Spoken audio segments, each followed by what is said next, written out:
All right, good evening to everyone, to people on the line and to those members of the community who are in the building. Thank you all very much for coming. We're going to go on and get started.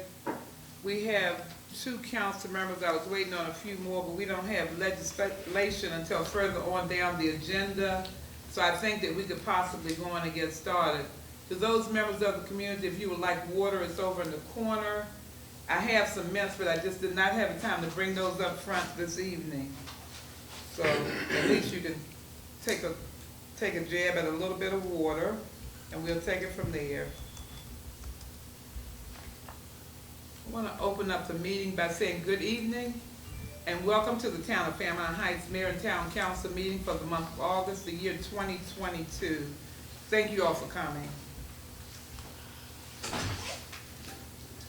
I had a reading that I wanted to do. Turn the mic off on your PC. Okay.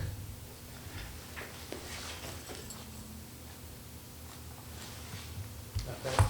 Wait a minute, that's not it. Both y'all turn the mic off on your PC. Mine's off. I messed up on that too. I got a whole bunch of advertisement on it. Okay. Let me turn it on. Okay.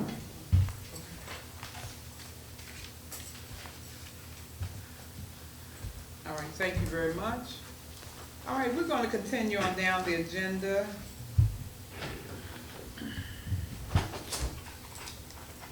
And I'll be doing the recording for the minutes, and we have 2 council members who, one is working on the laptop and the other is going to, Councilmember White, are you going to help with the minutes also? Because I can. we don't have, you know, I'm doing a part of here, but then I'm trying to do everything else.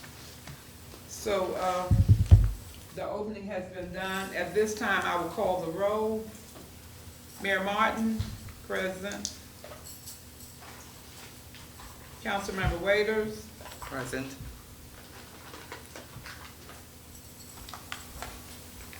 Councilmember Oscar,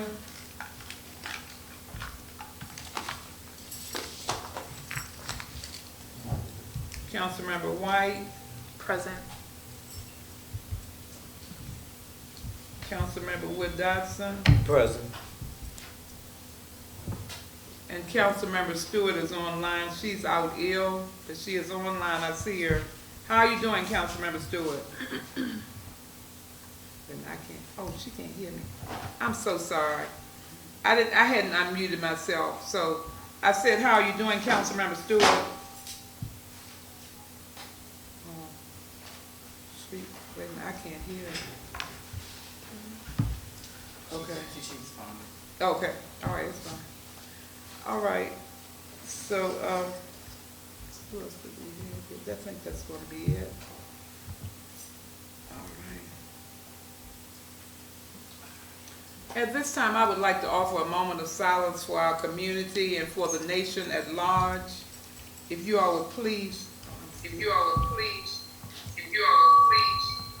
mic off. Okay. They hear you through the other mic.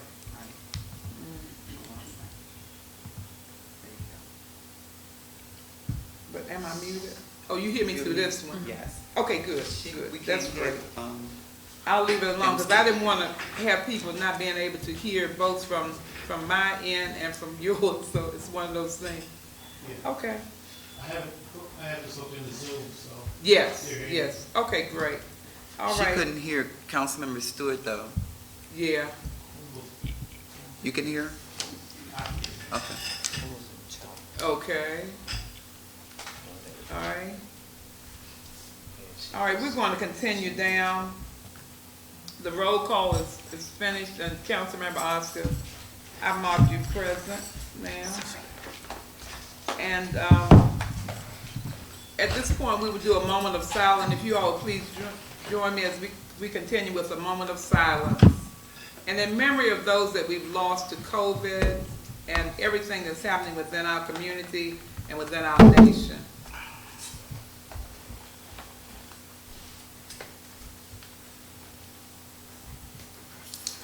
All right, thank you all very much. At this time, will everyone please join me as we salute the flag? And Mr. Gray, thank you very much for positioning our flag in the right position.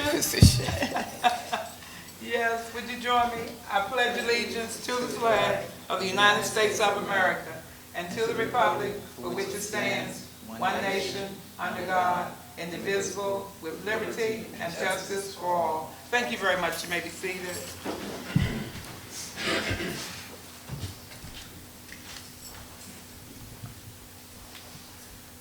All right. Our first item of business this evening is Mr. Pinckney. And Mr. Pinckney, would you please come forward with your report? Thank you very much.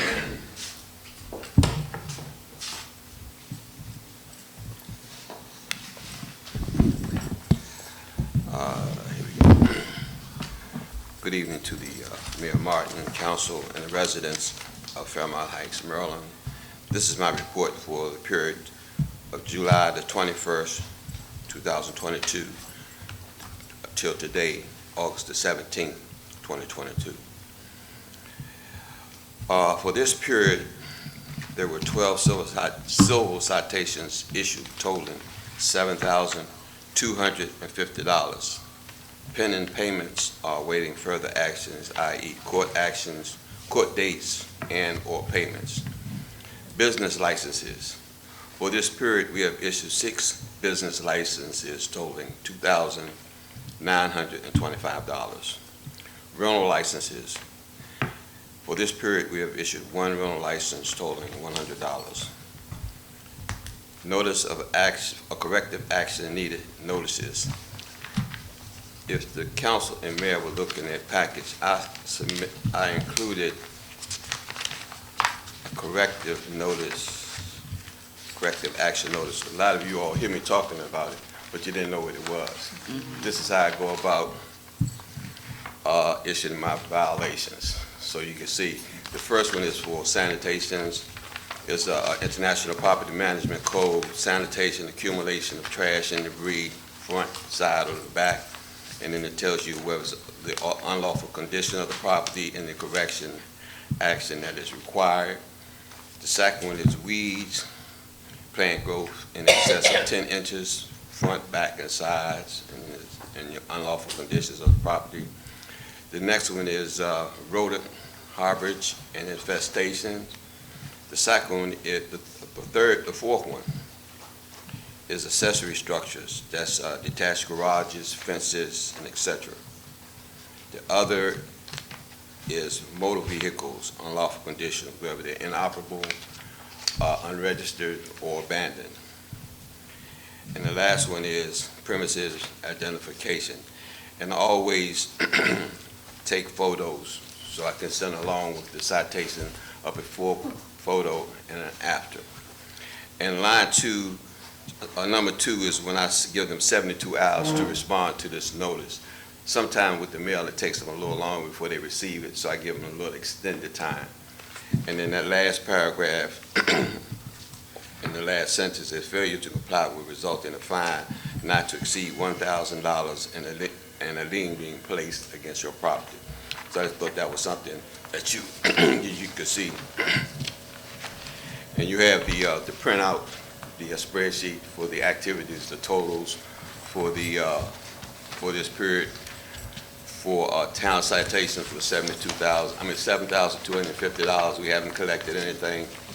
Business license, we have collected $2,229, and rental licenses is $100. Okay.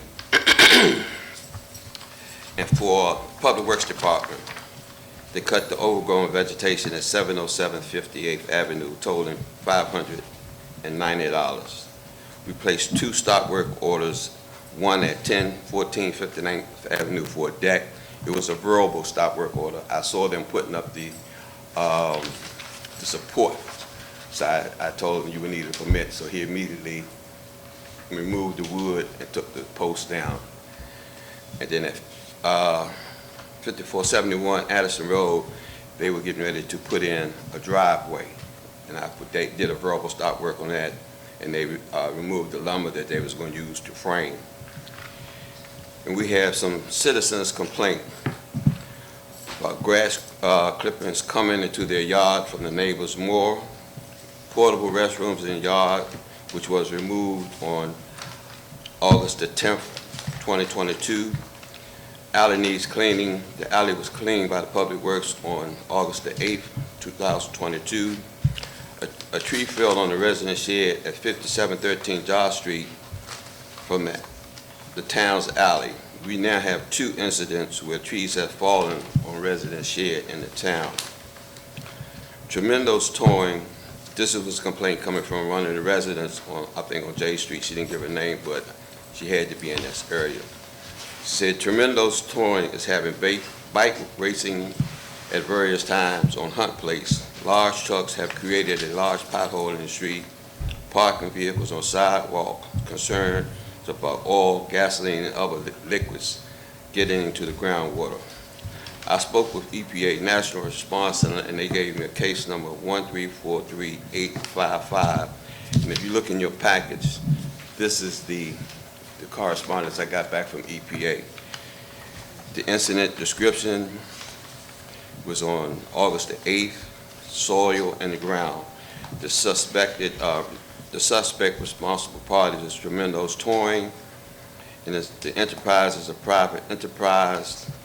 The incident location is 5712 J Street, County, Prince George's County, the city of Fairmount Heights. Released materials, gasoline, automotive, unleaded, and other materials. Description of incident. Caller reported a company crushed cars on their property, and the motor oil and other gasoline is leaking into the groundwater. After it rains, you can see the material on top of the soil, and the caller believes that the corrective procedures are not being followed. The caller is concerned because there is a playground in the vicinity of this salvage yard, and they send this report to the District Department of Environmental Command Center, District Department of Environmental Rail Safety and Emergency Response Division, Department of Health and Human Services, Secretary of Operations Center, DHS, CIA Central, DOT Crisis Management Center, the main office, DOT Office of Inspector General, Office of the Investigators, the EPA's main office, Office of the NCR Coordination Watch Desk, the Field Intel Support Team in Baltimore, Maryland Department of Transportation, NOAA report for the main office, Pipeline and Hazmat Safety Administration, Hazardous Material Accident Investigation, reporting party submitted, Office of Environmental Policy and Compliance main office, Maryland Department of Environment main office, Maryland Department of Emergency Management main office, USCG District, District 5, and the Naval Support Facility Indian Head. And my suggestion, because Tremendous Towing, they haven't renewed their business license for 2023, my suggestion is that we curtail issuing the license until we get the report from EPA, if that's something the council would agree on. Another complaint we had from our resident was Mrs. Hagler at 703 58th Avenue. She came in the office with a video of someone in their backyard looking through their yard. It was later determined that someone had stolen their lawnmower. I told her to make a report with the Prince George's County Police Department and show them the footage. Mrs. Angela Kova of 727 61st Avenue called out office on yesterday stating that Mrs. Wong had assaulted her. She said Mrs. Wong had pushed and kicked her. I also told her to make a report to the Prince George's County Police Department. And I was thinking that this next item is something maybe the Fairmount Heights Civic Association could be involved in. Mr. Barnhart, we have a single mother who lives on L Street with 4 children, and she is not employed. There's a tree that has fallen in the rear of her property onto the neighbor's fence yard. The owner of the property where the tree has fallen has called the office to complain. And I was just wondering, how can we help the situation? I don't think the single mother is able to pay to have the tree removed or pay a significant fine. So I think that's something that maybe the community could do to try to help her out. Because the neighbor is a vacant lot, it's right on a balsam tree, and the tree has fallen into her yard. It's the big dead branch. And the next thing is Mrs. Shelton of 724 59th Avenue called concerning the overgrown vegetation in the alley behind her home. She said the Public Works Department ran the lawnmower in the middle of the alley a few times, but she feels some trimming with the weed eater around the edges would help. She also was concerned about standing water in the alley and mosquitoes. Miscellaneous. On August the 2nd, 2022, KCW Engineering Technologies Incorporated sent us an email requesting the town of Fairmount Heights, Maryland, authorize PEPCO or its representative to perform 3 microgrid projects for the net zero homes to be built on 60th Place.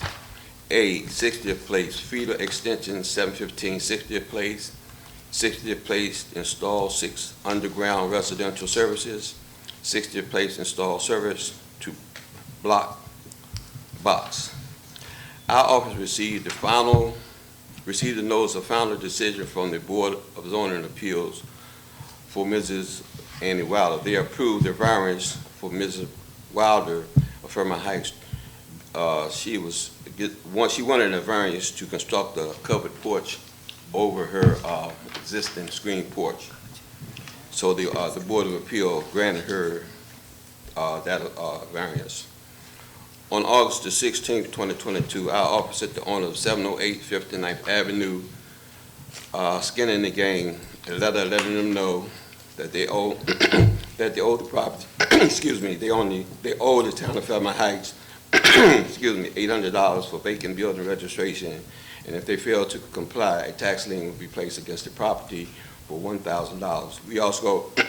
We also asked them to remove the inoperable, unregistered, or abandoned vehicle from the property. And I have a copy of that letter if anybody wants to see the letter I sent to Skin in the Game. Townhouses. On August the 12th, 2022, council member A. Stewart sent me an email asking me to evaluate the townhomes properties for infractions. I evaluated the townhomes and observed that there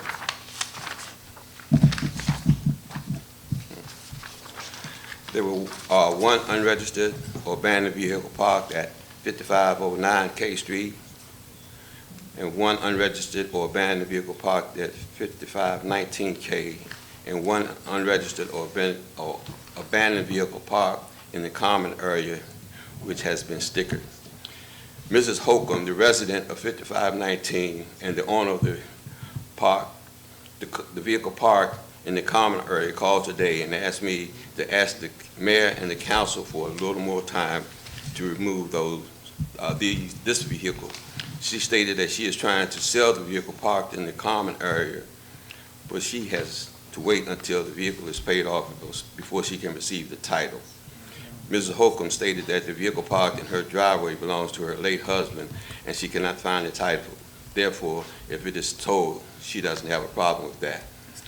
There is a blue tarp hanging from the home at 5503 K Street, and I sent them a corrective action notice to remove the tarp. A large number of the homes have algae on their siding. I don't know how to address this algae situation. To me, the town homes aren't in bad condition. Vehicles in the town. The town of Fairmount Heights had 5 vehicles for the police department. We have 2 unmarked vehicles, 2 marked vehicles, and 1 unmarked SUV. On last Friday, I had to put the white Dodge Charger in the shop because the power steering pump needed replacing, along with oil change and a tune-up. I started driving the Expedition that former Chief Ivy once drove, and the steering wheel is out of alignment by at least 4 inches. If you do this, the steering wheel goes all the way like that. And you can't open the driver's door from the inside. You have to turn the car off. We have to turn the car on, roll down the windows, open the door, just to open. It's kind of difficult to explain. And the alarm bells, it stays on constantly in the car. I think if we were to put all 5 vehicles together, they may be worth $1,500. They may be worth that. I don't think they worth, you know, but I'm saying if we, okay. And after all these years, I really think it's time for new vehicles. When I go to court, I'm embarrassed to have to drive a 20-year-old vehicle. I've been asking for a vehicle for quite some time. I was driving the old Chevy Impala until it broke down all the way. The majority of municipalities in Prince George's County have nice vehicles with signage for their code enforcement officers, parking enforcement officers, and depot inspectors. I think it's time for the town of Fairmount Heights to step up to the plate. I think the town of Fairmount Heights to take advantage of the Inflation Reduction Act of 2022 and invest in several electrical vehicles. And we have several residents that have problems with each other. They've been calling me. Ms. Clark, she has complaints about her neighbors, Mrs. Quander, that's depositing grass clippings in the public alley. And my yard. Yeah, but that's something, that's a civil matter. That's something I can't deal with that. That's something that we have to get. Because when you cut grass, grass is going to go. So unless you put up a tarp or something like that, I don't know how you can prevent when the lawnmower is going and you got the discharge chute, the grass is going to go. And then the other thing, Mrs. Quander, she came to the office, she's saying, she's telling me that Mrs. Clark had placed some kind of poison on the grass, that her little dog, pork chop. I'm just telling you what she told me. I'm just telling you. What you told me, I'm telling you what you told me, and I'm telling you what she told me. She said that she had to take her dog's pork chop to the vet, charged her $600 because he got blisters under his paws. I don't know. But those things I can't address as a code enforcement officer. Okay. Can I ask you a question? As soon as he Yeah, let me- finishes, you can, Mrs. Brunson. Yeah, yeah. And Yeah. then you have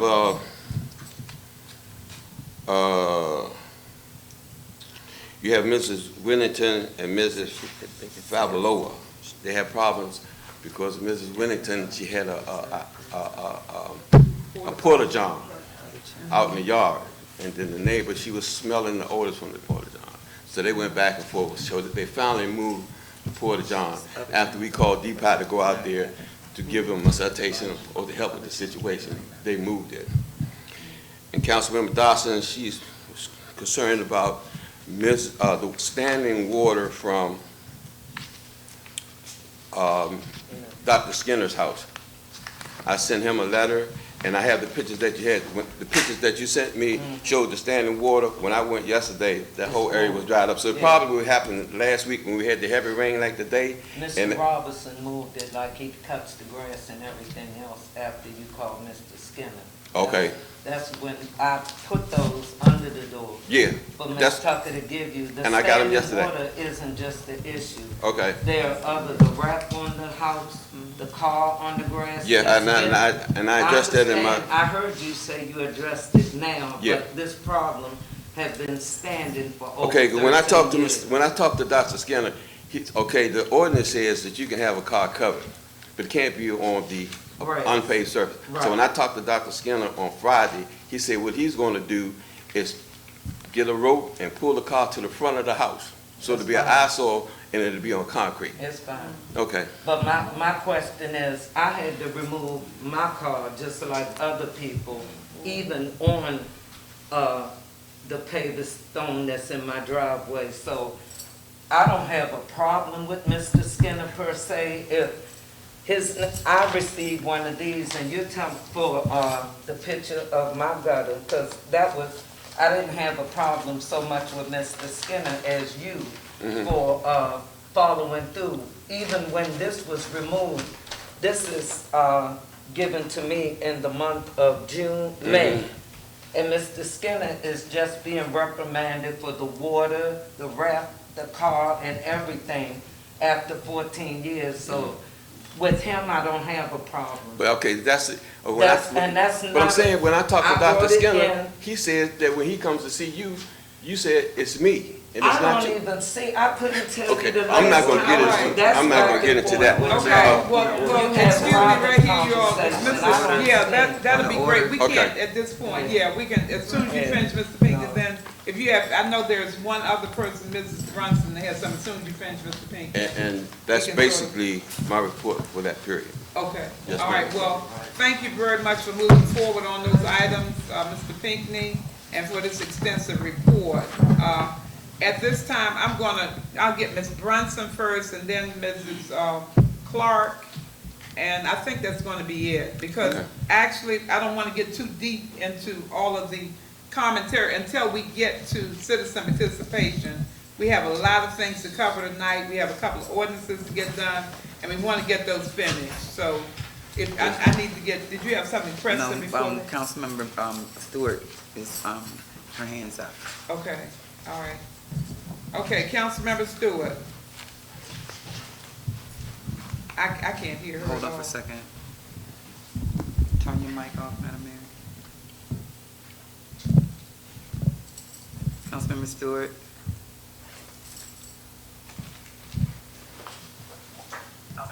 Y'all hear me? I hear you. Hello? We hear you. Hello? We hear you. I hear it now, yeah. Turn your volume down. Turn your volume down. Go ahead. Is it this?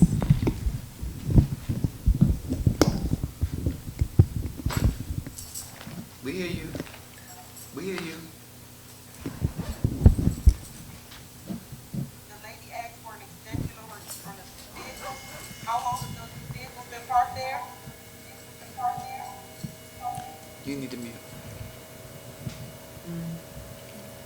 Are you FHR?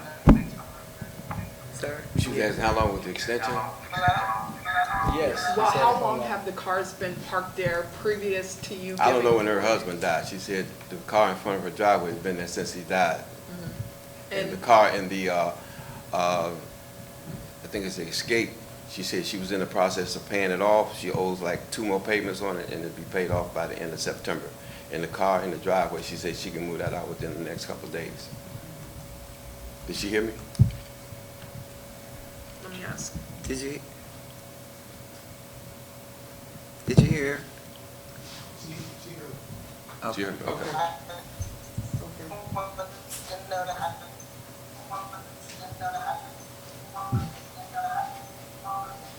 Okay, so we can actually move now, and that was it for Turn your volume Councilmember down. Stewart. Go We ahead.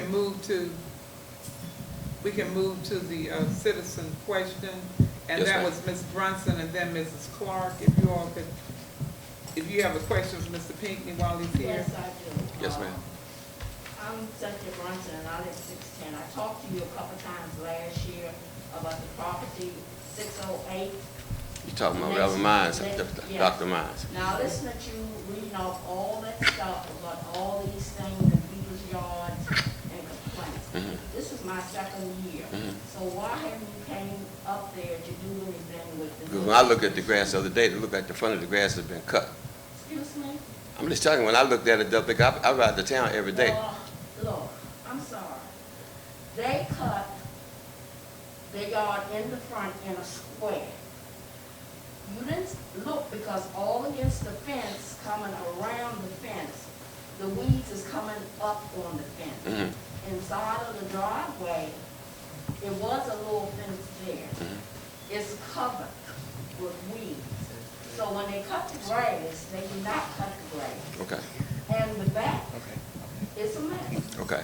It's coming from all that mess up that parking lot back there, that rock back there that needs to be cleaned out with the weeds and just come all over to their yard, and it's running over to my yard. Okay. And they got cars in the yard, they've been there for 2 years, Okay. don't have no tags on them. He got 2 big, one of those van things in the backyard. Mhm. So, I mean, I'm sorry, you don't come there to look. Okay. You need to come up there and go Thank in the front yard, go in the backyard, go beside the side yard, they got trees growing all up. The stuff is coming all over to my yard, so, no. They have not cut the grass properly when they should clean up that house. Okay, I'll address And that to me. I talked to you. I know, I talked to you several times. Last year. Right. And this is 2 years now, and still nothing hasn't been done. And plus, the lot behind us, the owners need to clean that. I already sent them a citation, Dr. Allen's. Excuse me? I already sent him a citation, Dr. Allen, about his Well, fence you know at the. one thing, I'm sorry, because like I said, this is my second year, and I don't think that I have to live next to somebody that can't keep their property clean, like I live in a ghetto somewhere, and I have brought that to you all's attention. That's all I have to say. Okay.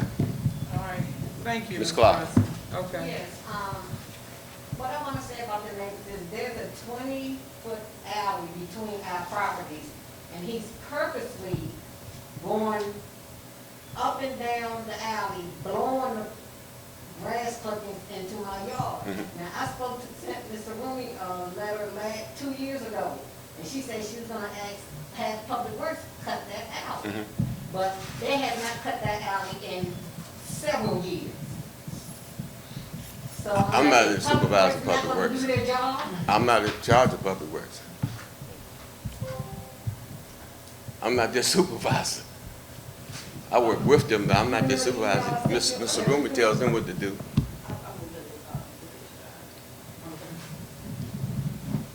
Anything else? Okay. I think that might be, okay, thank you very much, Ms. Baker. All right. We're going to continue down. I don't know whether, Mrs. Walker, can you hear me? I can't hear her though. Turn your volume on. Okay. I'm not getting it.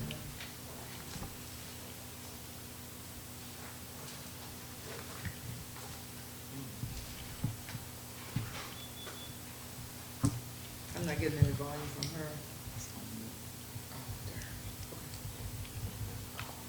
Can you hear me? Yes, yes, ma'am. Okay. I see. All right. So good evening, Mayor, citizens, and council members. I am in the car, so I'm trying to, I'll try to read my report quickly.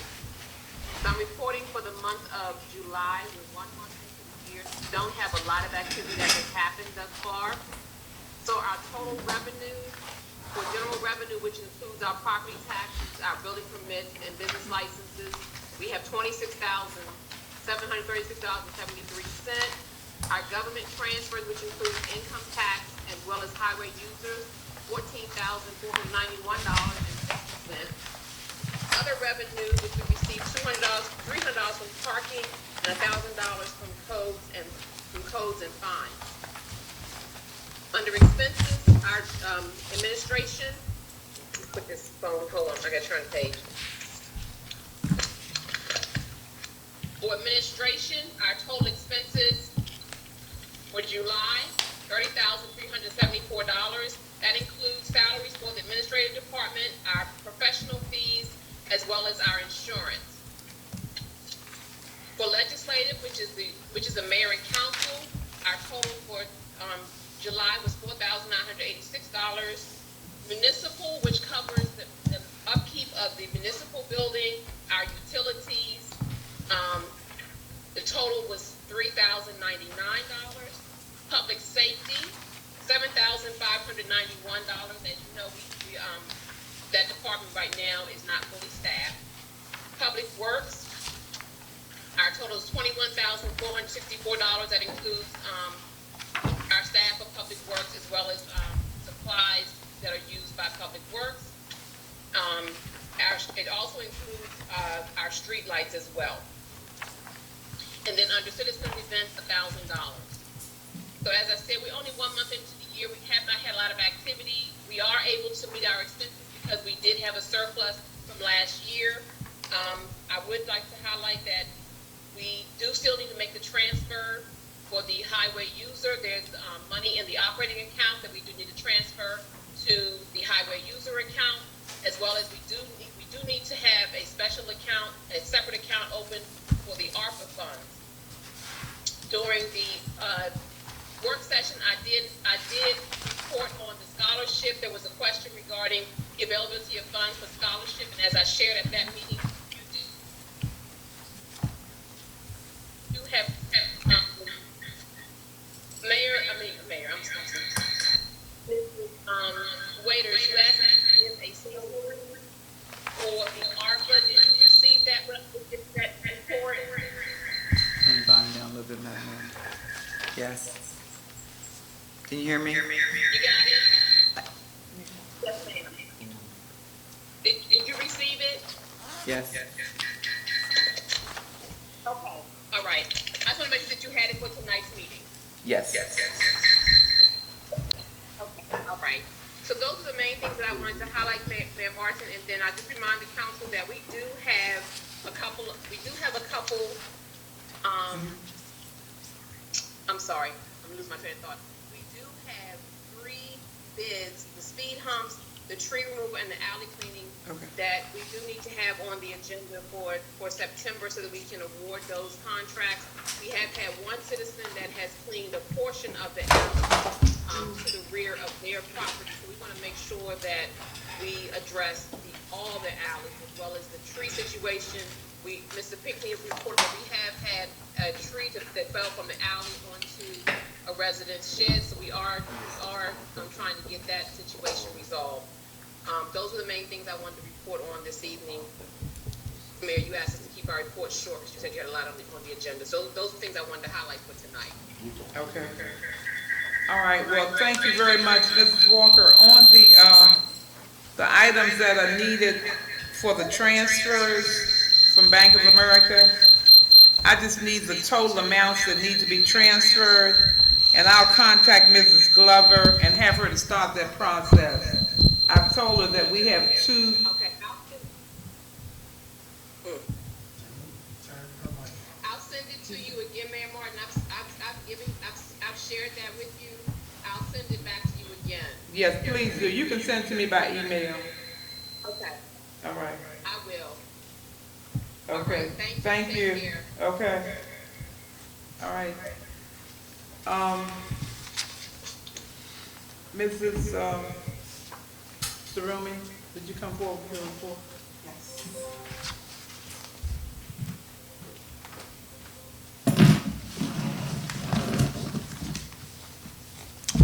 Good evening, Mayor, Council, citizens. I can get feedback from my own voice. Yeah. But you know what? Where is mine? That's mine, okay.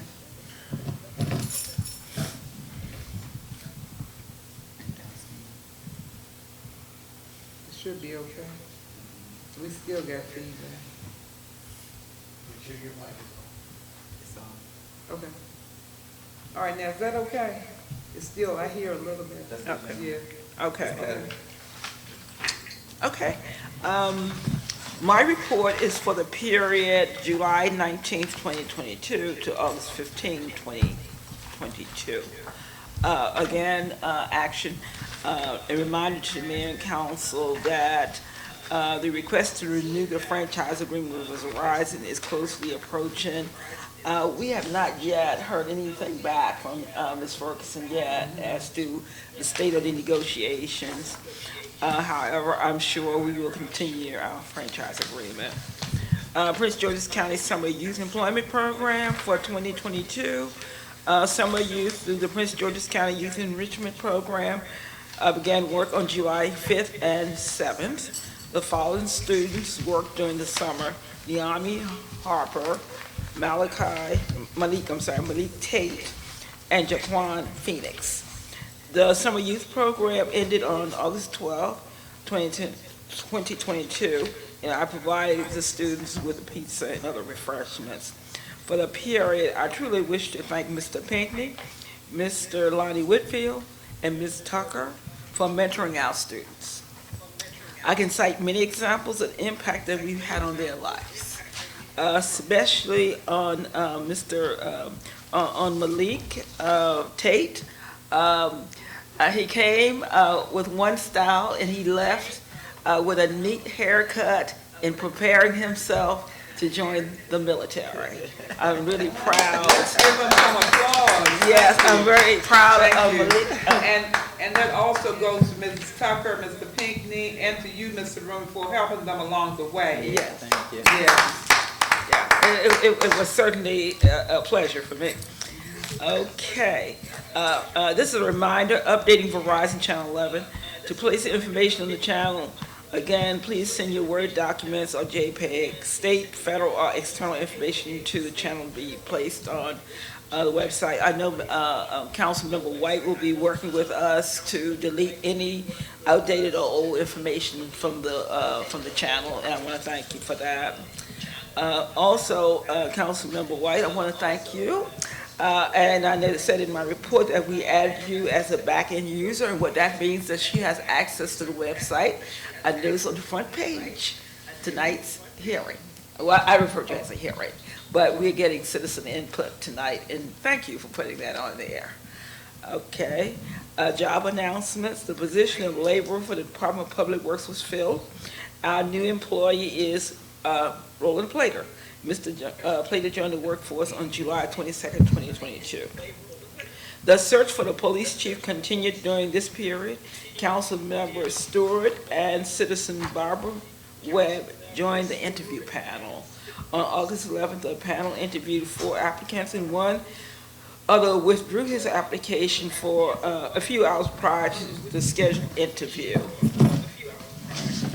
Also continued in terms of the police department, on July 6, 2022, I met with Mrs. Victoria Harrison of the Maryland State Police. She requested to review the uniform crime report for October, November, and December 2021. Mrs. Harrison suggested that the town send a letter to request a waiver of all UCR reporting for 2022 because the town do not have police officers. Mayor White, I think we did send that letter out to her, right? To Ida Williams, asking her to waive us having to do these. Okay, and that's important because these uniform crime reports also go to the FBI and other state police departments. Public Works, again, I mentioned already that we hired Mr. Roland Plater. The highlight of our this period is the Public Works Department, and I met with Council Member Oscar Gilmore. Thank you, sir. The staff, especially Mr. Hill, who's been here the longest, stated that this is the first time that a Public Works liaison or council member reached out to have an organized instruction meeting, and I really want to thank you. Councilmember Gilmore and I, we did a tour of the town hall building, and I highly suggest that all of you council members go on a tour of the building. And if you look to my left, you see indications of structural problems with the cracks. What do we see up above us? Molds. These are the things that we really need to work toward taking care and redoing the building and making certain that our building and the envelope is a healthy place for our employees to work. I didn't have the opportunity, Mr. Gilmore, to take you to see the women's bathroom, but I will. Equal as damaging, especially the cracks in the wall and the condition of the sinks. So one outcome of the meeting was that we will meet with Councilmember Gilmore will meet with the department on the second Friday of each month. We're looking forward to that. And we all agree that one desired outcome is to rebuild the department. Pepco charging station, Mr. Pinckney gave a more detailed version concerning the Pepco charging station. I want you to be aware that your charging station is available 24 hours per day in accordance with the Pepco agreement. Pepco doesn't provide a monthly energy utilization report. I did not attach it to this report, but to my last report I did. And if there's an event in the building, the parking spaces designated for the charging station must not be used for parking. Good news, with all the great things coming through Pepco, PEPCO is awarding up to $10,000 for an environmental stewardship grant. And I did attach that information for the council to the report. I'm recommending that we look at items 1 and 2. And items 1 and 2.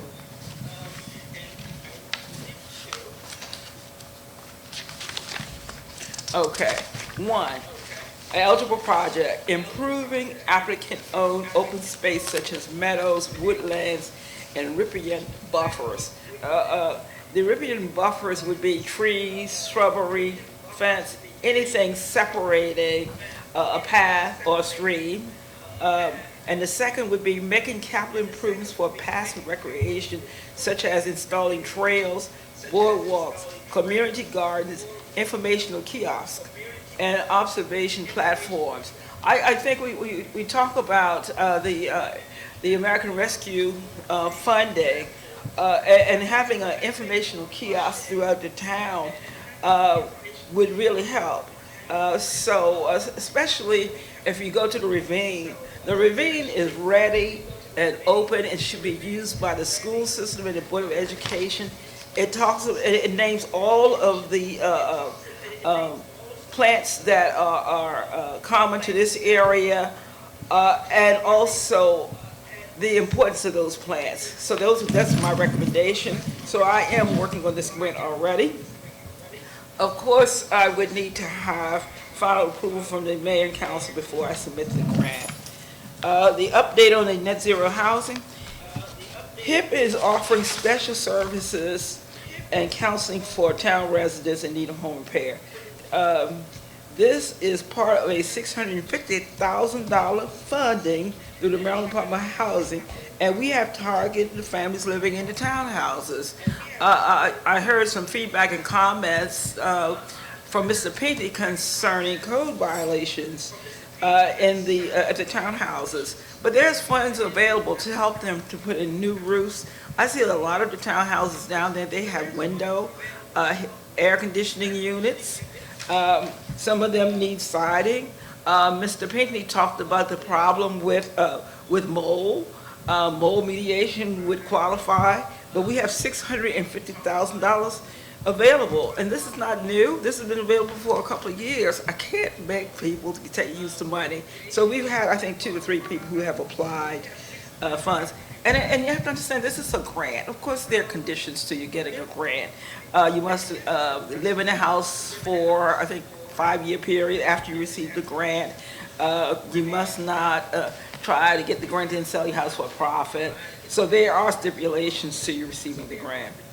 Okay. This is also a reminder that the Veterans Memorial African American Heritage Preservation Grant, I said that you please see Mrs. Walker's report, but she did not mention. But we've had this grant since 2019, so I'm hoping that we move forward and finish the renovation of the Veterans Memorial. All this is very important in terms of the appeal and the curb appeal for the entire town. Also, another grant, the U.S. Department of Agriculture announced the availability of the U.S. Department of Agriculture People's Garden Initiative. Because with the high cost of food and climate warming, sustainability in our community is very important. The simple act of planting a garden can have big impact, from building a more diverse and resilient local food system to empowering communities to work together. By the way, we have our Economic Community Development meeting, Councilmember, tomorrow night. Yes. And then the following Thursday, we will have our Green Team meeting. We are a very active group, so please call in. Sustainable Community Program application. During this period, before this period, the Sustainable Communities Act of 2012 established the framework for reinvestment and revitalization of Maryland existing communities, creating single locally designated focus areas. The Sustainable Community program must be renewed every 5 years. The renewal application provides opportunity for local government to update their existing plan and to report accomplishments made over the last 5 years. And there were many we made. The Economic and Community Development Committee meets the third Thursday, I just said that. Recommendations for the committee to the mayor are as follows. And I'm gonna stress this, I've been asking this for the last 5, 6, several months. That the mayor and council establish a historic preservation review board. The purpose of the board is to review the designs and plans for all renovation projects and new construction. And my suggestion is that the committee should be made up at least 3 and no more than 5 to work with a small group. Why is this so important? As you may recall, 3 or 4 years ago, I worked with the Prince George's County Department of Planning, and they created for us a pamphlet to be used as a guide to restore your historic district, so that there's certain criteria for a historic district. You want to make certain that your housing style is in keeping with what's already here, especially the bungalows. You have 4 square; those are the big houses with 4 squares. Those kinds of houses, and so we want to keep all this intact, and also it's important because we get grant money for doing things like this. And the other is that the mayor and council contract the services of a consultant prepare the request for a proposal for the development of the property known as the 4.4 acres. Why is this important? It's not like we're going to write 2 pages and say that this is a request for a proposal. It is usually a document about 50 pages long, because you're going to have to be able to talk about resources, and you're going to have to talk about funding, you're going to have to talk about return on investment. All that needs to be shown when you put together a request for proposal for a development project. And also, due to extreme heat, back to green team, due to extreme heat and the costs to produce other items and the farmers market yard, the yard sale is canceled until early September. I did hear from one of the local farmers today to tell me, due to the heat, and due to the impact that it has had on the growing period, they're not so sure what kind of produce they're going to have for the fall. So we'll talk about that tomorrow in our meeting. Okay. And also, finally, there are 2 resolutions attached requiring the mayor and council consideration. One is a resolution naming the town flower. This was originally proposed by Ms. Daisy Capers, and the other is adopting a litter-free Fairmount Heights. Why is this important? The items are worth points towards Sustainable Maryland certification. Originally, we needed 150 points, but we're beyond that. So I think what they're looking at is giving us additional bonus points. One is because we convinced them, the Councilmember Waiters and others, we convinced them that historic preservation is as green as it gets. You're not tearing down a lot of houses and throwing them in and discarding them, but you are preserving and saving them. So I hope that you pass my resolution for us. That's all I have for tonight. However, I will look into the issue with the Public Works in terms, and I'll come out there and look too, in terms of how they can better take care of that alley. Okay, thank you, Ms. Clark. That's all I have. Okay. All right, well, thank you very much, Mr. Rooney. I see 2 council members, and I see 1 council member on the line. I guess that I see Martez, Mr. Barnhart, is that you? Your wife has your phone? Okay, well, that's probably accidental. I see your name. I do pay the Verizon bill, so it's probably on. It is. It probably comes up in your name. Yes, Whose hand is that? Oh, huh? Your hand is up, Mr. Barnhart. That must be for. You have his phone? I only see one No, person. Mr. Barnhart's hand is up in Zoom. Yeah. Yeah, in Zoom. Okay. All right, so that's the reason why. Is she on the line? Somebody on the line? Oh, okay, you're the marker president. We thought that was you. Yeah. Oh, okay. Okay, Councilmember Barnhart. Are you online? Okay, maybe just accidentally the hand might have gotten pushed up. Okay, all right, so Councilmember White and then Councilmember Wood Dodson, you okay? Can we address the, so about the previous questions, with the alley from the citizen, can I get her name one more time? What was her name? Mrs. Brunson. Mrs. Brunson.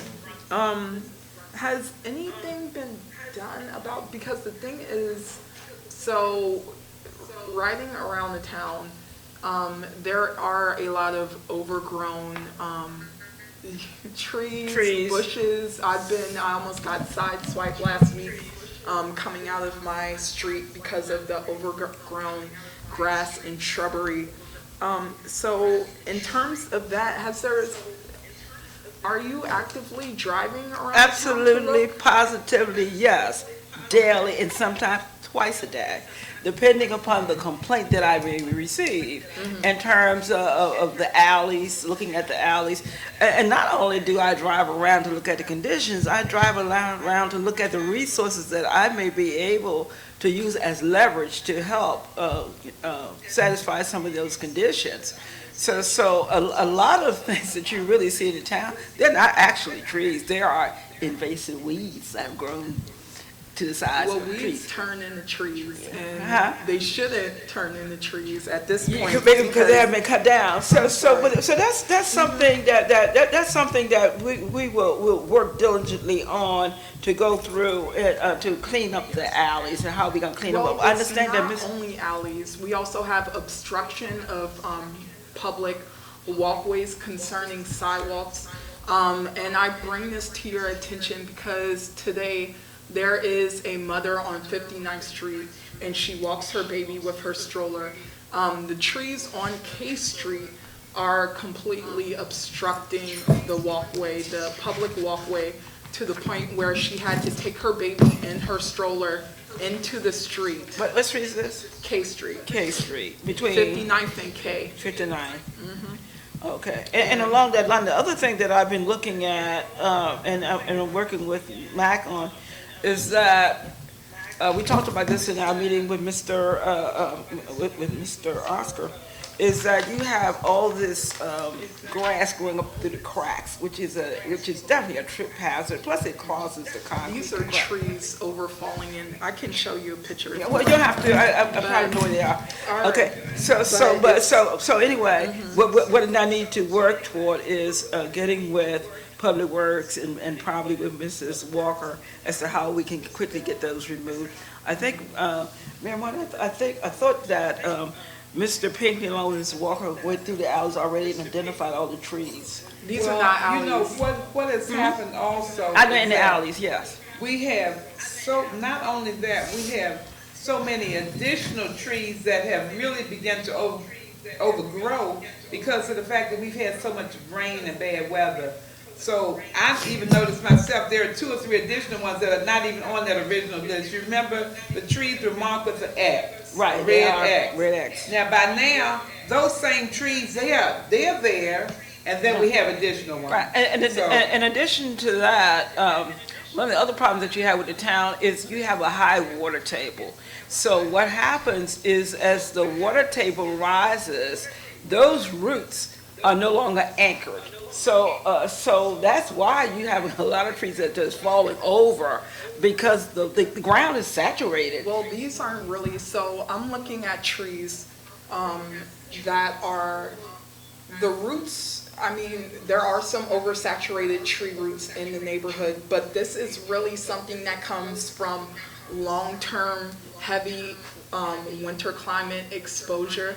We have roots, not roots, forgive me, longer limbs on the trees that in the winter, you know, the water inside the trees swell and they crack and they splinter and you have things hanging over. So there are problems that have been, you know, going on for a very long time, but now it's becoming a problem if I can see it. I know other people can see it. Right. And that's not, something we should be really, having in our.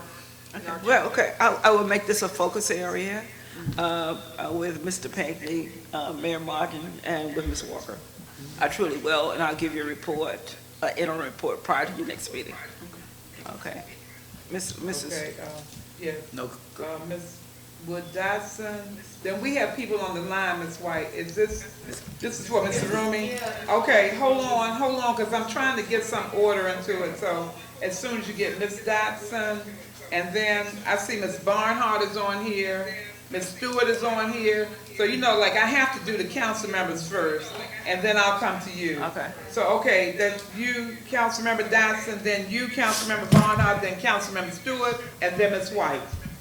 Okay, my question was, are we at a point yet where the trees that I've been addressing on 58 that are growing over the alley this way, they crisscross? There's never been a red X on any of them. Are they gonna be put on the list when you get someone to come in? You said on 58? It's a lot, right on 58, between my house and the Up's house. Okay. These trees have overgrown and taken the alley. I mean. Okay, this is the alleyway. Okay. It's so at the edge of this yard. It's those big trees, and now, you know how the little sprigs grow off? It's just trees everywhere. Okay, all right, okay. All right, so those are gonna have to be added to that Yep. list. Okay, They're gonna have to be added to that okay, list. okay. Okay. Okay. All right, so Councilmember Barnes. Councilmember Barnhart, Councilmember Stewart, then Ms. White. Now, she can, is her mic, can you hear me, Ms. Councilmember Barnhart? I can hear you. I can hear you. You had spoken about the building and how the building needs to be up to par. Can you give me an understanding of how long the building's been like that for us both? I know it's something that didn't happen overnight. I can't hear you. Oh, she said, how long has the building had mold? And it's been a while. We go through the building and we try to do a basic cleanup and eradicate it comes back. So that means that the problem with the mold issue is a little deeper than just cleaning it. It has a lot to do with the condition of the roof. It has a lot to do, one of the problems we had was even the trees growing so close, so we had trees cut back. So no, it's not anything that we just discovered. We've known for a while, but we have to look at a better way to eradicate, and part of it is looking at how we're going to restore and redevelop this building. Well, what about the insurance? We haven't filed any insurance claims on them? Councilmember, let's let them finish first. But because this is we a gonna get- follow-up question. No, I understand, I It's a valid understand, question. but we still have to keep it into some kind of Okay. formal, because we got people waiting, then you got your mother waiting, and let's Okay. get this I have thing, then we another can come back to question, too, yours. Oh, okay. Okay. All right. So, What's the question? Councilmember Barnes, Stewart. Councilmember, Stewart. Do it. was that the end of your question, Councilmember Barnhart? Can it be turned up so everyone can hear? Yeah, this is me.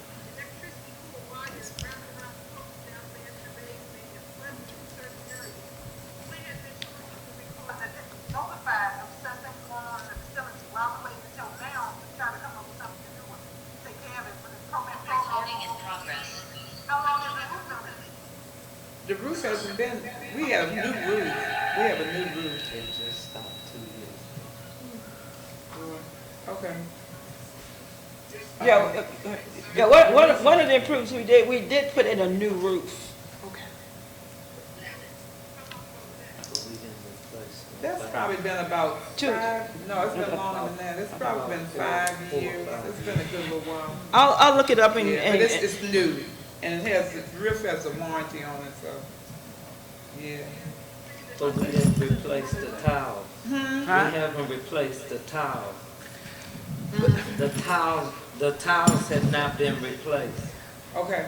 Okay. I'm not gonna spend a lot of time debating replacing tile No, I'm versus just saying addressing the mold is problem. visible. Yeah, That's but why. it's visible, You know, yeah. it's not solely your responsibility. We have some We're ownership not of this, and blaming y'all, her. and it just appears that you all are getting beat up for it, because we're talking about things that have been ongoing for quite some time.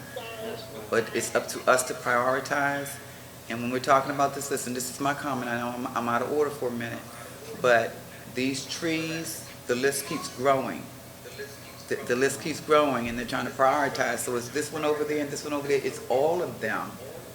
And we want to get to all of them. And I think she's taking note of the complaints that are coming on. But it appears that we're beating up the staff tonight with the questions that we're Listen, asking. It does. All right, so No, here's where we're going. Councilmember. Let me defend myself. Yes, All she's right, taking a list. if you all would Go ahead. please, She's let taking a me list. get Councilmember Stewart, then I'm gonna get Mrs. White, Okay. and then that way we can have Yes. some type of order here. That was. So, Councilmember Stewart, you're on. Yes, can everybody hear me? I can hear you now.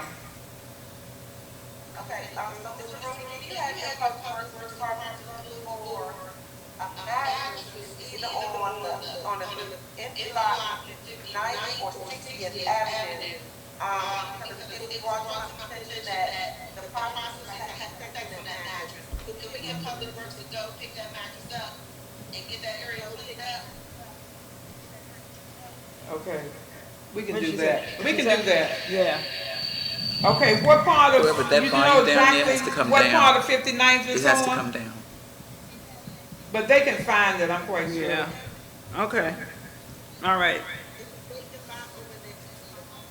And then my next question, Wait a minute, it's a vacant lot. I don't know who our question person is, but we got just when we had the fish fry downstairs, it's a bug trap, it looks like it's been there for 8 years. So I don't know if they're replacing it, but it doesn't look good around the building. Around the building. Accumulating bugs, nobody or replacing them. So you have questions about building. Whoever cleans out building up, look into that as well. You can have Mr. Tasker to get that. No, you How had, you doing? Please don't leave us without leaving some contact. Okay. Would you please? Yeah. So happy to see you this evening. Put your name and your, Okay. some contact number. And Yeah. if you have any Who is it? suggestions as to how we should use our ARPA funding, could you just put a little note right there also? I would appreciate that so much. okay. Yes. Okay, so what we would do is have Mr. Tasker to go around the building like tomorrow morning and check to make sure whatever's been left, because the pest control company, they put these little, There. for picking up whatever is. Right. So And you it needs to be emptied, and we need to work to coordinate that right. so that. And you had told me before this meeting, you had asked me to contact. Okay, thank you so much. All right. Prior to this meeting, you had already asked me to contact the pest Yes. company anyway. Yes. For cleaning and for pest control. Okay, Okay. okay. Pest control. Okay, thank you. All right, Ms. White, it's you. Yeah, Mr. Rooney, you said you drive around this town 1 or 2 times a day. It's weeds growing in the street.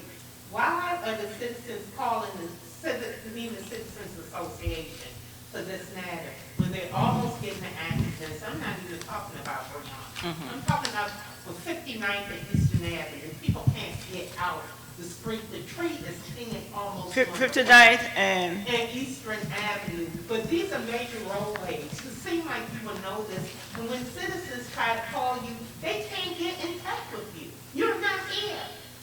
you know what?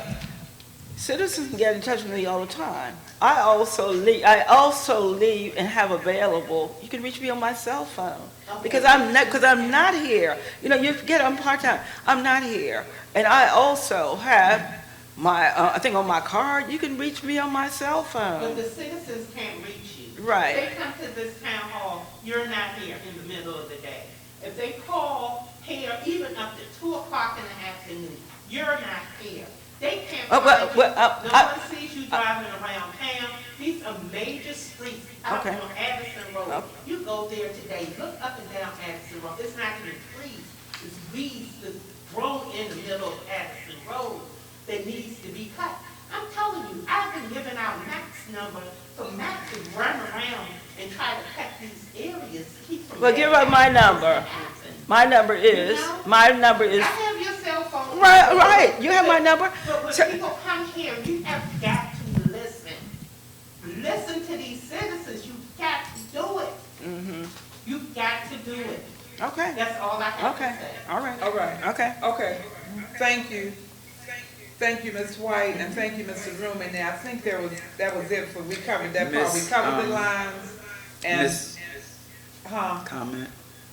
there was another comment? There is one comment. There's, no, the hands are down, but there's one comment. Ms. Gladden, Mr. Rumi, I've been bringing the trees on 61st Avenue to your attention, to the town's attention for 2+ years. I've accompanied my request with several photos. They're still outstanding despite repeated requests to have them addressed. Okay, So is it? okay. All right, and I think you could probably just answer concerning the bidding process on Yes. that whole tree project, because even the ones that we had pulled out before with me and Mr. Pinckney and Ms. Walker sat down, there's still additional ones to be added. So we're gonna have to bring that forward, review that, and I don't know what we'll do about it, because at one time it was 2 contractors that had answered the bid. Now, I think we still needed 1 more. Right. But that's what it's gonna take to get those finalized, and it's very important. So what I would do, and I think Ms. Walker is probably off of the line by now, but I will talk with her, and then I will also go with Mr. Pinckney and you too, Mr. Roman, so that we can address these issues. Now, today is Wednesday, so I would assume it'll probably take us till about Monday to schedule it. Right. So let's just say Monday, we will schedule a meeting, Okay.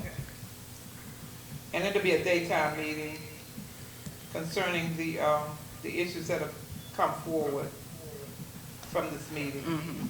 There also, can I give one more? I'm sorry. And this is concerning the front desk now that so the kids are, obviously going back to school. And, going off, the ones who are older. Concerning the senior community service program, and getting someone back from there. Considering, so we have, I believe it's called a host. I've already contacted them. They are looking for a viable candidate, at least 2. Okay. So they're working on that. Because of COVID and other reasons, they have not been. Well, I can send you the email. I have the email. I also have where they said they sent you a host agreement every week starting June the 1st with no reply. And then also, this is from Miss Taylor, or Lauren Taylor, I'm sorry. And then also her project director, Miss James, about how a host agreement has been sent to get someone back here, and there has been no reply. I will certainly take a look in my my file, because Since June 1st. I have sent Mrs. James a request asking her. I will send you all the emails with her response in terms of getting someone. Okay, thank you. Yes, because Miss Lauren Taylor said when she spoke to you that you were going to send. I don't know but who you Ms. did not do Warrenhill it. is. I usually deal with Mrs. James. She's a director. She is the director, yes. Yes. Miss Lauren Taylor works under her. She is the person who directly handles the calls and also the correspondence, and then she sends them to Miss James. So considering the, the environment right now and the kids going back to school, I think we should get on that as well. Right. Thank you. Okay. I will follow up with Ms. James on tomorrow and copy you on the email. Thank you. All right. Thank you all very much, and thank you so much, Ms. Okay. Ramey. I think we're Okay. gonna, so I would like to set our meeting for possibly, well, I probably should do 12 o'clock, because Mr. Pinckney, by that time, he should be sort of back in the area and back, and so if you could put that time, but I'll send out an email to everyone. Tomorrow? Yeah, on Monday. On Monday. And the date would be, That's the 21st, I think. Yeah. or Yeah, August August 21st. Or 22nd. 22nd? Okay, all right. So we'll put that on, Okay, all right. all right. Thank you very much. Okay, I'm going to move on down. We have several sets of minutes here. Has everyone received your minutes that came through Mrs. Tucker? There were minutes for May 10th, 2022, which was the work session, May 18th, 2022, which was the town meeting. There are no June work session minutes that Ms. Tucker has. We also have July 12th, 2022, and July 20th, 2022. If you've had the opportunity to review, at this time, I would like to receive a motion for approval of these sets of minutes.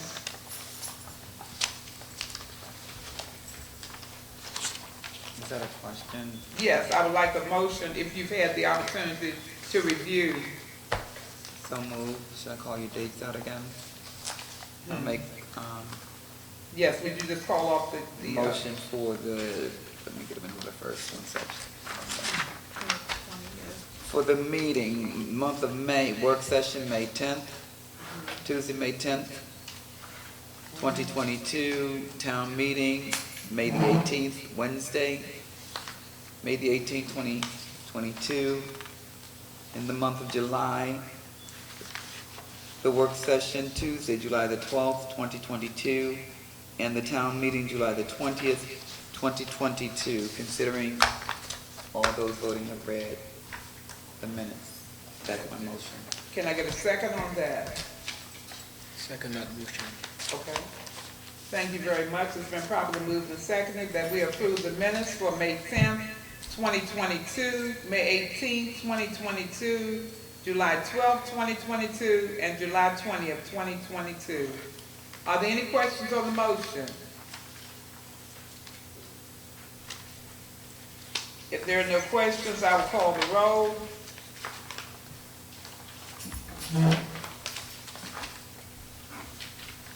Councilmember Waiters. Aye. Councilmember Oscar. Aye. Councilmember White. Aye. Councilmember Wood Dodson. Councilmember Stewart. Councilmember Stewart. Aye. Thank you. And Councilmember Barnhart. Thank you very much. The ayes have it. Those sets of minutes have been approved. All right, we're going to move on down. Our next order of business is new business. We have two resolutions that have been presented by the town manager, and I will read these into the record. The first one is the resolution, and it's resolution FHR-02-2022, introduced by Councilmember Patricia Waiters and Councilmember Jacqueline Wood Dodson, introduced on August 17, 2022. The resolution to purchase green goods and services. Whereas the town of Fairmount Heights, Maryland is committed to developing policies that coordinate the purchase of goods and services that minimize the impact on human health and the natural environment. Whereas the mayor and council of Fairmount Heights realize their responsibility to minimize negative impacts on human health and on the environment while supporting a diverse, equitable, and vibrant community and economy. And whereas the town understands that the type of products and services that the town buys have an inherent impact on health, natural resources, the viability of the community, and whereas the town, at the request of the Fairmount Heights Green Team Committee, in support of the Sustainable Maryland Certification Program, desires to purchase environmentally certified products and services that use recycled materials, reduce the amount of waste generated in manufacturing or use, are durable, long-lasting or compostable, reduce energy and water use, reduce the use of toxic and hazardous materials, support biodiversity, and reduce greenhouse gases emission. And whereas the life cycle assessments, social equity considerations, and fiscal factors ought to become inherent in the purchasing process, and that the town employees will make a good faith effort to incorporate and to balance factors. And now therefore be it reserved by the mayor and the council of the town of Fairmount Heights that employees of the town coordinate with the federal, state, and local agencies as well as other stakeholders regarding permits, retrofit design, environmentally preferable purchasing, sustainability, bioretention, and other environmental construction and installation issues to ensure compliance with the Fairmount Heights Green Purchasing Policy. Be it further resolved by the mayor and the council on this 17th day of August, and I'm going to add the date here, the year 2022, that the town does hereby adopt a sustainable purchasing policy that makes it clear that environmental considerations should become a part of all specifications consistent with other factors such as safety, price, performance, and availability. Be it further resolved that this resolution become effective immediately upon its passage and adopted. Passed and adopted on this 17th day of August, the year of 2022. So at this time, I will accept a motion for approval of ordinance FHR 02-2022.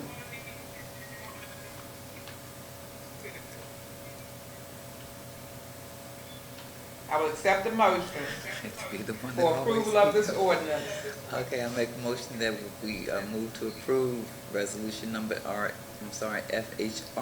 02-2022 as read into public record. Second that motion. Yes, could I get a second on that, Councilmember Oscar? Okay. Okay. Miss. Yes, ma'am. All right, Councilmember Stewart. I was coming to the questions. I was getting Councilmember Oscar's second on that, and I'm coming to the questions. So you'll be the first person on the question. Yes, Councilmember Stewart.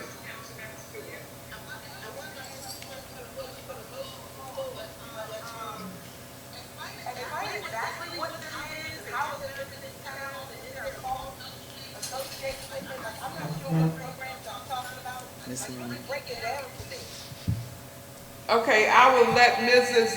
Salumi or Councilmember Waiters can give you a definite. They're members of the Green Team. Well, they're the actual people who participate in the Green Team program. She wants to I know didn't hear you. what this purchasing green and goods and services means. Oh, purchasing. Actually, it means you're gonna purchase. Can you hear? Can you hear me? It means that you will purchase items that have been recycled, repurposed, huh? Oh, yeah. Yeah, step right up here, Mr. Rose. Actually, what that means, and this is a federal and state mandate, what it means that we will purchase items that have been repurposed, recycled, and turned into a viable product versus going to the dump or dumpster. And I know here we do purchase, one of our recycled items that we purchase is toilet tissue. Okay. All right. Paper, we Okay. recycle paper. So, and we also get the credit from the sustainable. Yes, we do. Yes. So we'll also, Councilmember Stewart, we will get credit towards our sustainable Maryland designation.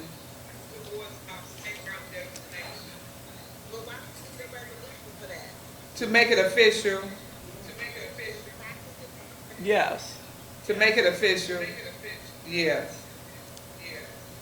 Okay. All right, are there any other questions on the motion? All right, if there are no other questions, I will call the roll. Councilmember Waiters. Aye. Councilmember Oscar. Aye. Councilmember White, Aye. Councilmember Wood Dodson, Councilmember Stewart. Okay.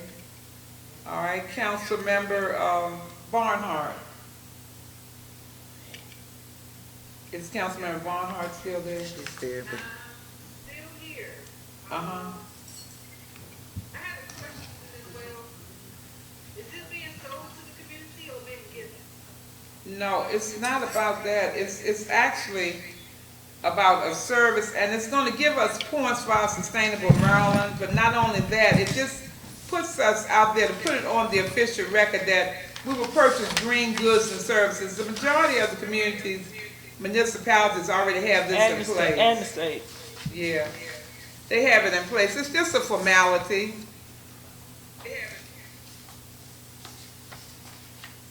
We just have plenty of others. Okay.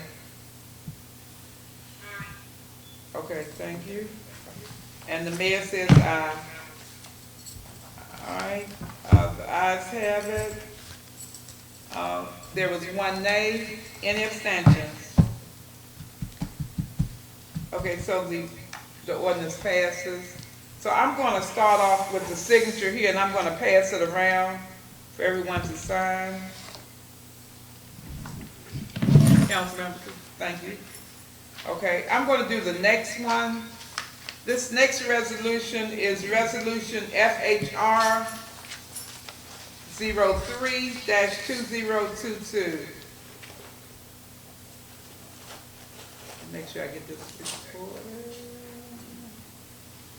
Okay, I'm going to read this. This is introduced by Councilmember Patricia Waiters, and the date of introduction is the 17th of August 2022. And this is a resolution adopting a litter-free Fairmount Heights campaign. Whereas the town of Fairmount Heights is a sustainable Maryland community and is seeking to become Sustainable Maryland certified.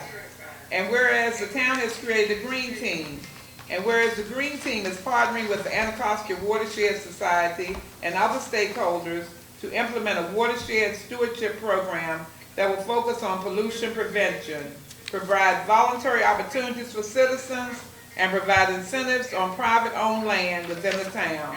Whereas the town of Fairmount Heights is located within the Anacostia Watershed and the Beaver Dam Creek sub-watershed, and whereas the town of Fairmount Heights, whereas the Prince George's County annual Cleanup Green Up, the annual Earth Day celebration, and citizens' complaints identified dumping and litter throughout the town.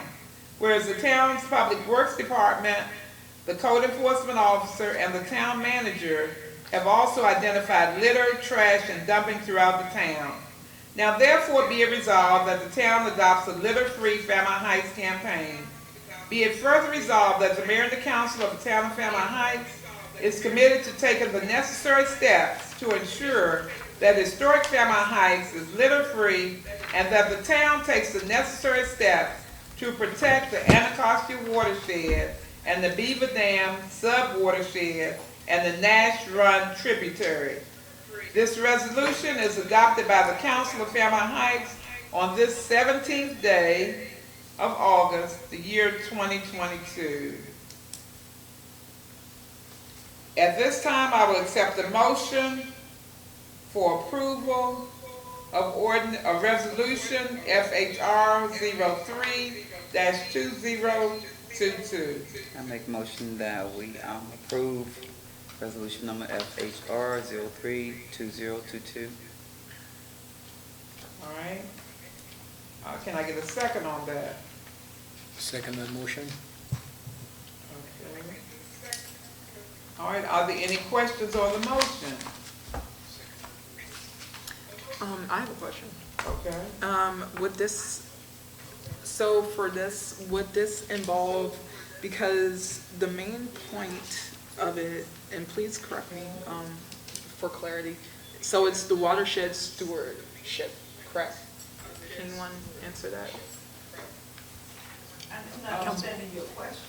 Yes, so is it, the main point of this is the watershed stewardship program?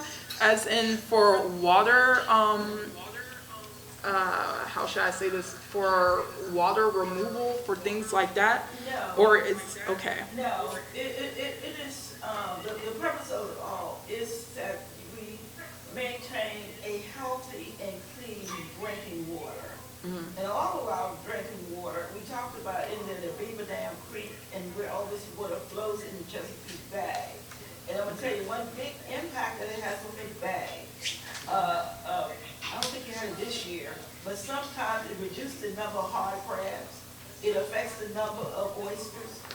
It has such an awful, terrible effect on the main water source in Prince George's County. now will this, how would this be in, I'm just trying to understand how this is,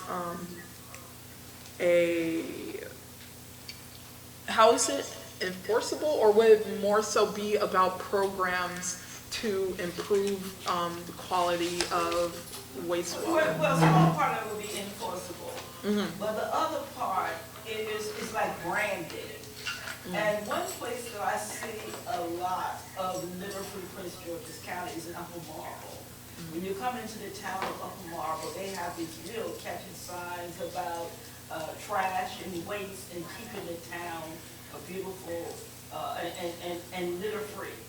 I noticed, since I drive through Calvert County, Oneida County, and Prince George's County, the moment I get to Upper Marlboro, it's trash everywhere. All is on the streets. It's throughout the county. So the county also is taking this initiative to help rebrand and remove trash, that it becomes a norm and part of our behavior to keep the place trash free.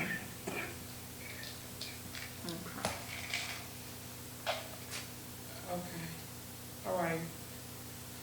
And again, we get points for that. And you may want to ask, I think. Position as well, grant positioning as well. Did you say? Grant positioning. Oh, exactly, thank you. That's what I was about to say, grant. Okay. Okay. All right, was there anything else for you, Councilmember White? I'm gonna move to Councilmember Stewart. Thank you. And thank you. Councilmember Stewart. Is there cost associated with this resolution? And again, why do we need a resolution to keep it clean? Because that's the procedure, Councilmember. You need a resolution because it sort of writes it in stone. We know how bad we need to have a litter-free Fairmount Heights. It's not saying that it will actually live up to that completely, but it might help in the branding, or like you said, what Mr. Rooney was saying, it helps to get a grant. When you're applying for a grant, when you say, well, we participate, we passed this resolution on August 17th, and it adds to your ability to receive grant funds. And one example, I talked about the environmental stewardship grant that Petco is offering. And I'm Wait a minute, she said, okay.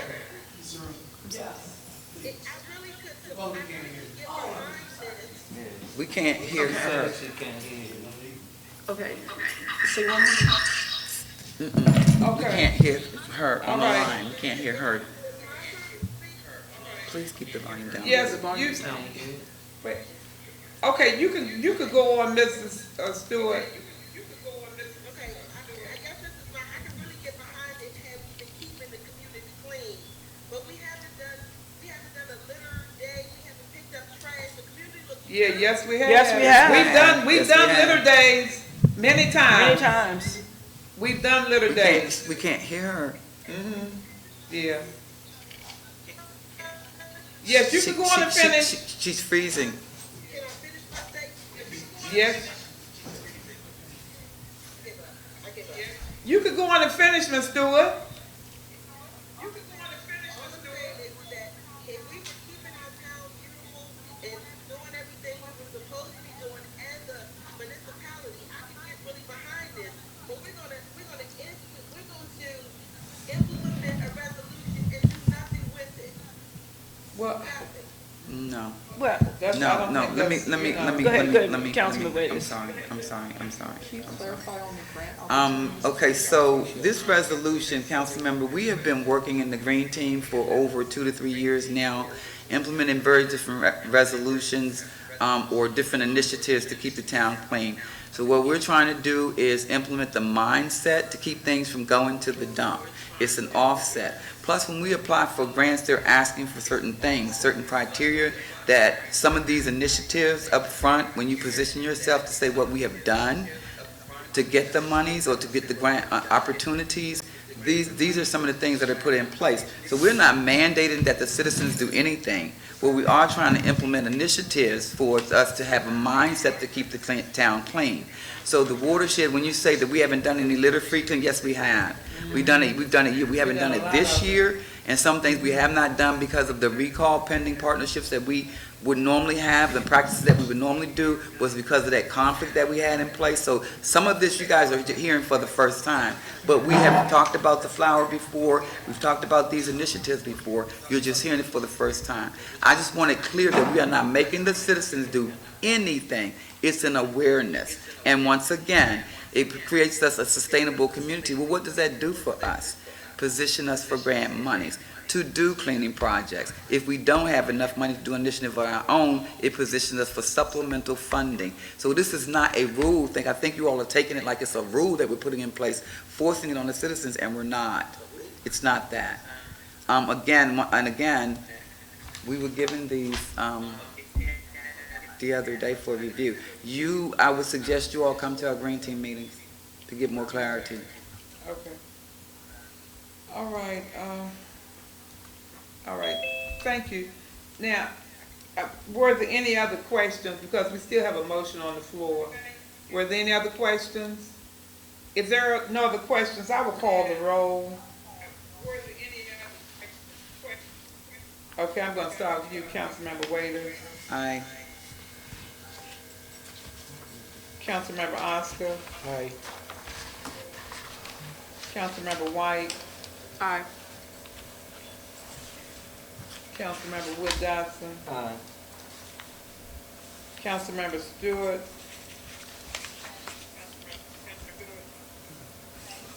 Councilmember Stewart. She's taking that. Well, okay, all right, okay. All right, Councilmember Barnhart. All right, thank you very much. We have all ayes except, well, the mayor says aye. And, When you finish, I'm sorry. I'm trying to make sure I'm recording Yes, this I'm aware. accurately. Okay, so we have all ayes except for one nay and no abstentions, so the ordinance passes. So we're gonna sign this, and was there a question from you, Councilman? No, it's not a question, it's just for further comment. Let me turn my mic down if you could turn yours down, because I don't want them to complain about the echo. I want to say, as a follow-up for clarity, I'm going to ask Mr. Rummy to do this. I invite the council to the economic development tomorrow, as well as the Green Teams meeting on Thursday. You need to understand the point system for sustainability and all of the things that we've been working for the past 2 years. I think if you get clarity on it, then you'll understand why these resolutions were being produced, because they were going to be produced some time ago. We're just presenting them now. And perhaps I will include a list of all the funding.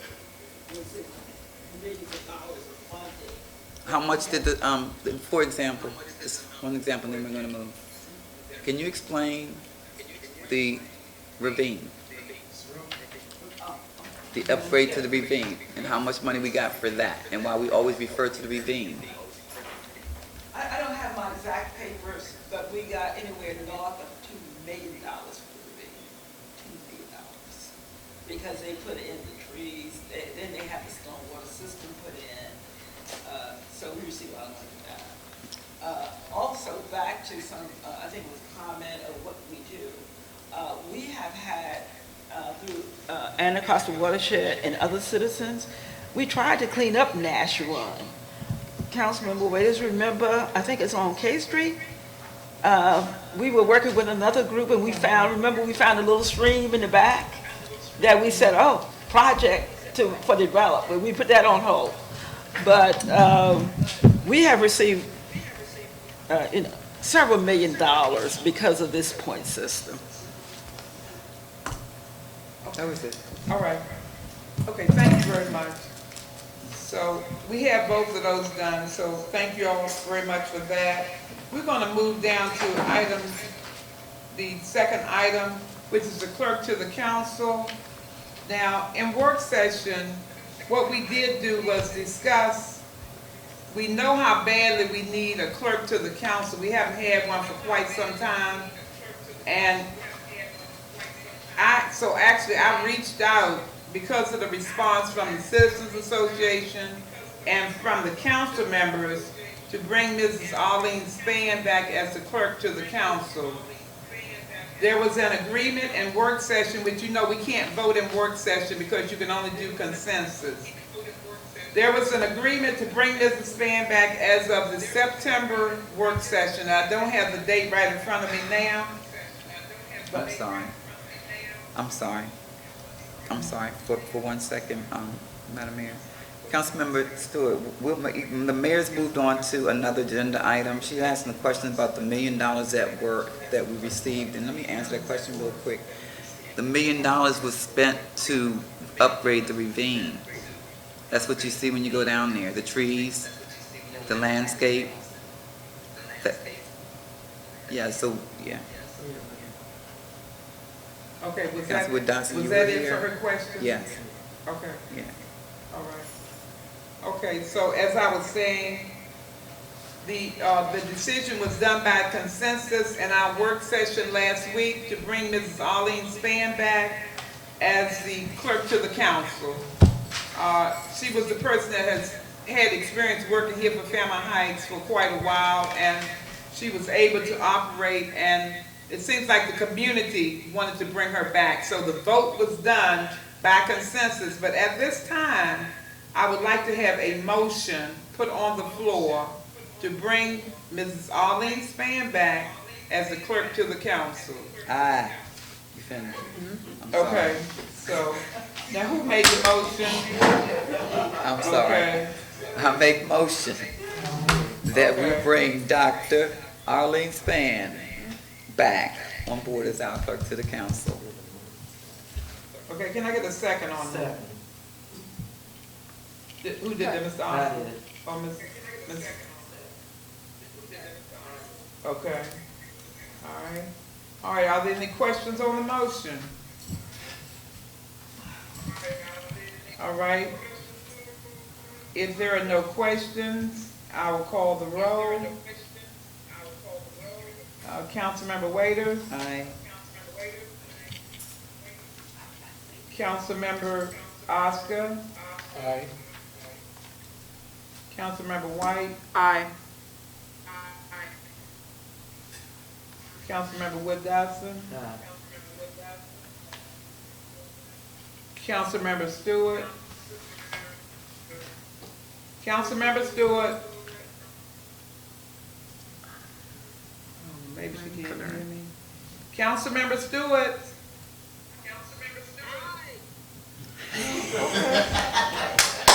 Okay.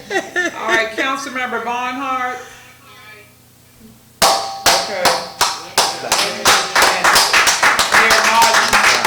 Mayor Martin says aye. Oh, I'm sorry. We thought you. Okay, so, all right, I have that all recorded. So the ayes have it. There are no nays and no abstentions. What is that? Good. Okay. Oh my God. So I will talk with her concerning the rest of the details because by the September meeting, we need to have that in place. Okay, we're gonna move down to the next item, which is building inspection. Now, we talked about this in work session, and it's so important that we have this building inspected immediately because of the fact that we have these issues here where we have the building separating. We have areas where we know that there is mold right above here. we have areas all over the building that we need to have a thorough inspection of this building. So I think what we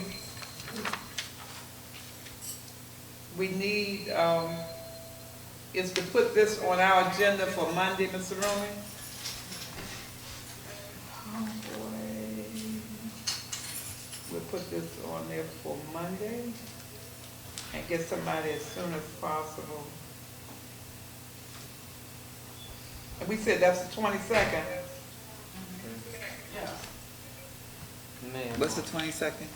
That's the meeting that we're gonna have concerning the trees. We gotta get this building inspection.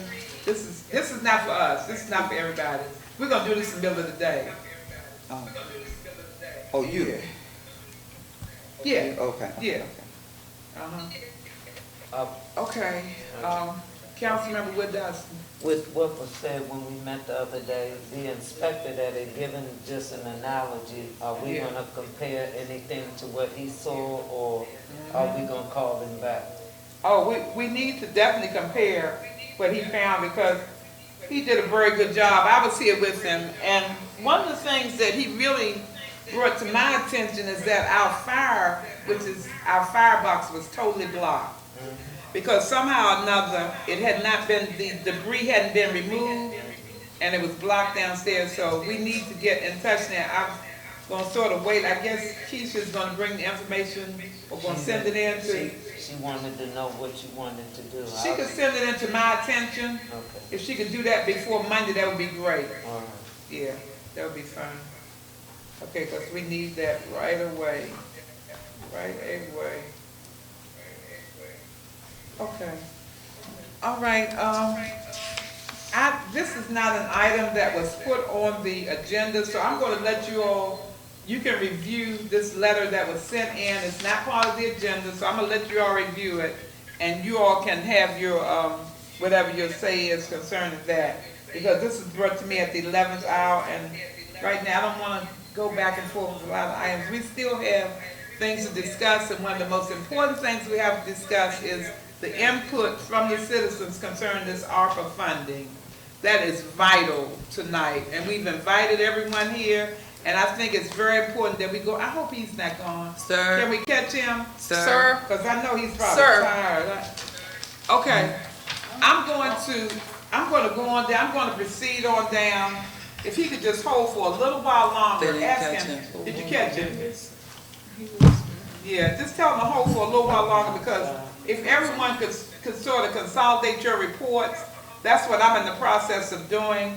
I'm going to give a mayor's report here, but it's not going to be long. It's going to be some vital information that we need. First of all, I want to talk a little bit about the scholarship, the mayor's scholarship that was presented on August the 8th for one of our students here in the town. Her name is Amari Brantley. It was a $1,000 scholarship. You all probably saw the large check that's been sitting in the middle room.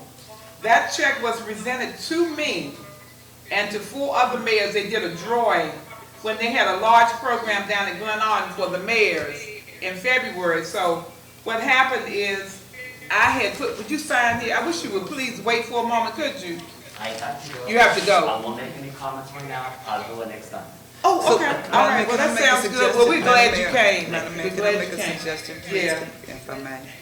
Can we at least hear something from him while he's here? Well, that's fine with me, because I could, it's not really, what I was going to do is If just, it's okay with the council. we can always shift back. if we- We Yeah, can that's what shift I'm back. asking, if it's We okay can with the shift back, council. because I don't want because to he see you can't. leave without, you waited patiently, so I'll let you go to the mic. You can go right on to the mic. Yeah, I just need you, give me your email address and everything too. And we have some email addresses and some telephone numbers from some people that were given the COVID kits doing the fish ride.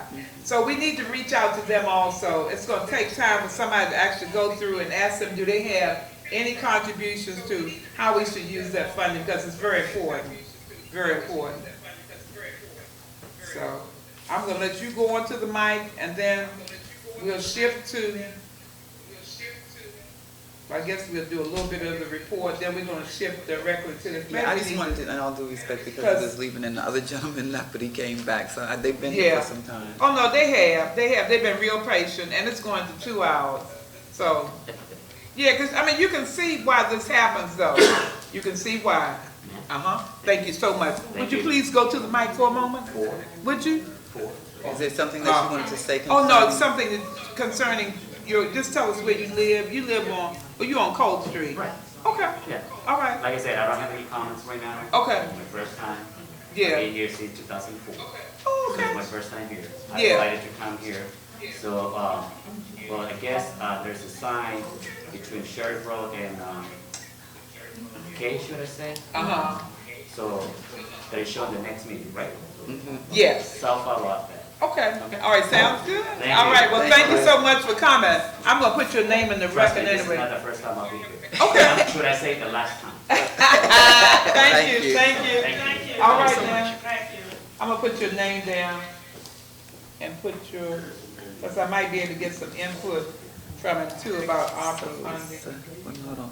So is a response needed tonight? Okay. All right, I'm going to move on down and, well, what I actually was talking about was the scholarship and how we won the scholarship.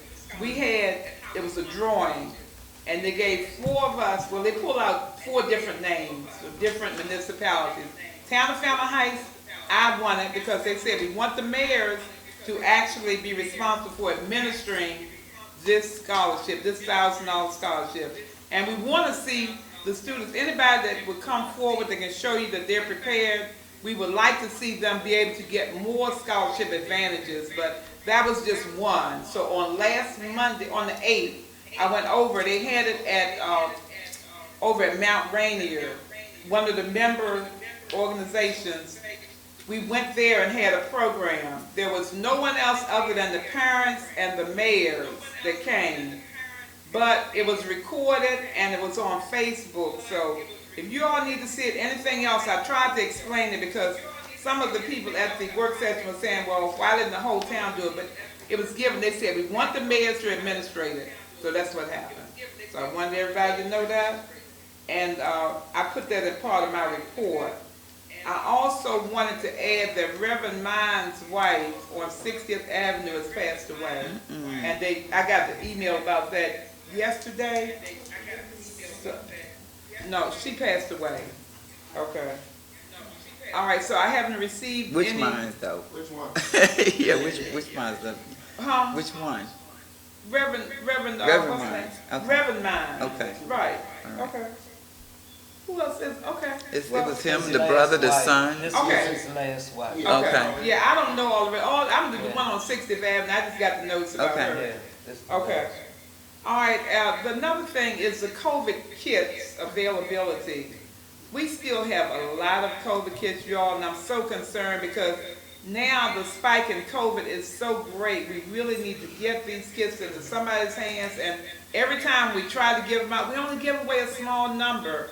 And people, the notice has gone out, I think you put that out, Brianna, about people coming here to pick them up. When the students were here, we had somebody that could actually administer the distribution of, but nobody came.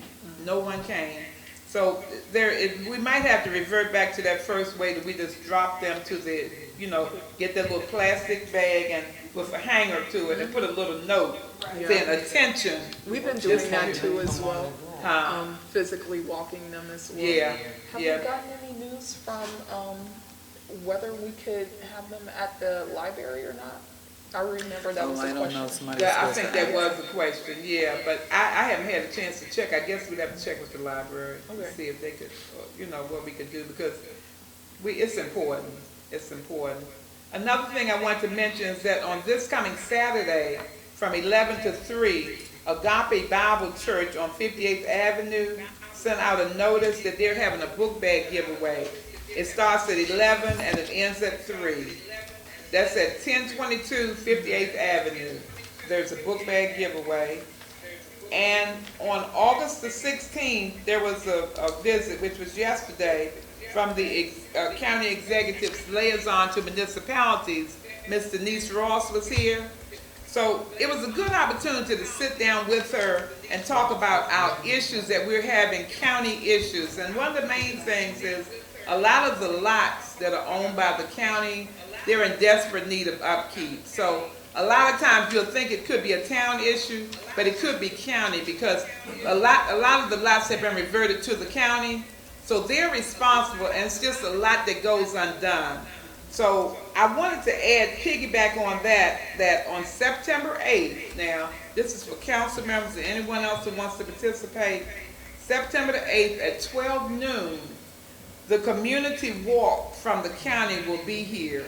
It was supposed to have been along with the county executive. She's not going to be here, but they've scheduled us. They want to come anyway. So what we want is to show them what we're dealing with. Show them here on Addison Road. Show them other areas that are county responsibilities, and then move it sort of into their playground. So we're looking forward to that. It's September the 8th at 12 noon. Can you reiterate Okay. the book bag drive one more time? Just location, time, and date, please. What about it? The book bag drive. Just Oh, yeah. say it. Book Bag Drive is at 1022 58th Avenue in Fairmount Heights. And it's Agape Bible Church. It's the white church, small church. The little one? Yeah. Yeah. Thank small you. church. Okay. All right, so I talked about the community walk, and on Friday, last Friday, quite a few of us, well, at least 3 of us were at the Our Streets, Our Future, given by State's Attorney Aisha Bravo. It was a good program. And there were people that were there, genuinely interested people. It seems like there were a lot of people from Sea Pleasant and a lot of police presence. It was a very, very big area of police presence. So I'm going to cut it off right there. What day and time is the book bag drive? What time? The book bag drive, that's, the one for Agape. It's going to be on the 20th, which is this Saturday. Yeah, and it's from 11 to 3. 1022 58th Avenue. Okay. All right, so we have that. I'm going to move on, and I'm going to move it to the council members so we can sort of consolidate this and give people an opportunity they can talk about ARPA funding, because this is important. So I'm going to start here with you, Councilmember Waiters. I'm going to go all the way down, then I'm going to go to the other 2 members who are on the line.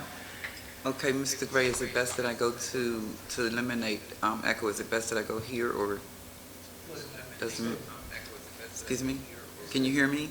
Yeah. Okay. I can hear you also. If I open up my mic, it's not going to be distorted, is it? Can you hear me online?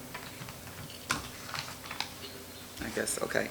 So briefly, I won't go back to a lot of times. Again, I say time and time again that Ms. Rumi in her report, a portion of her report tends to be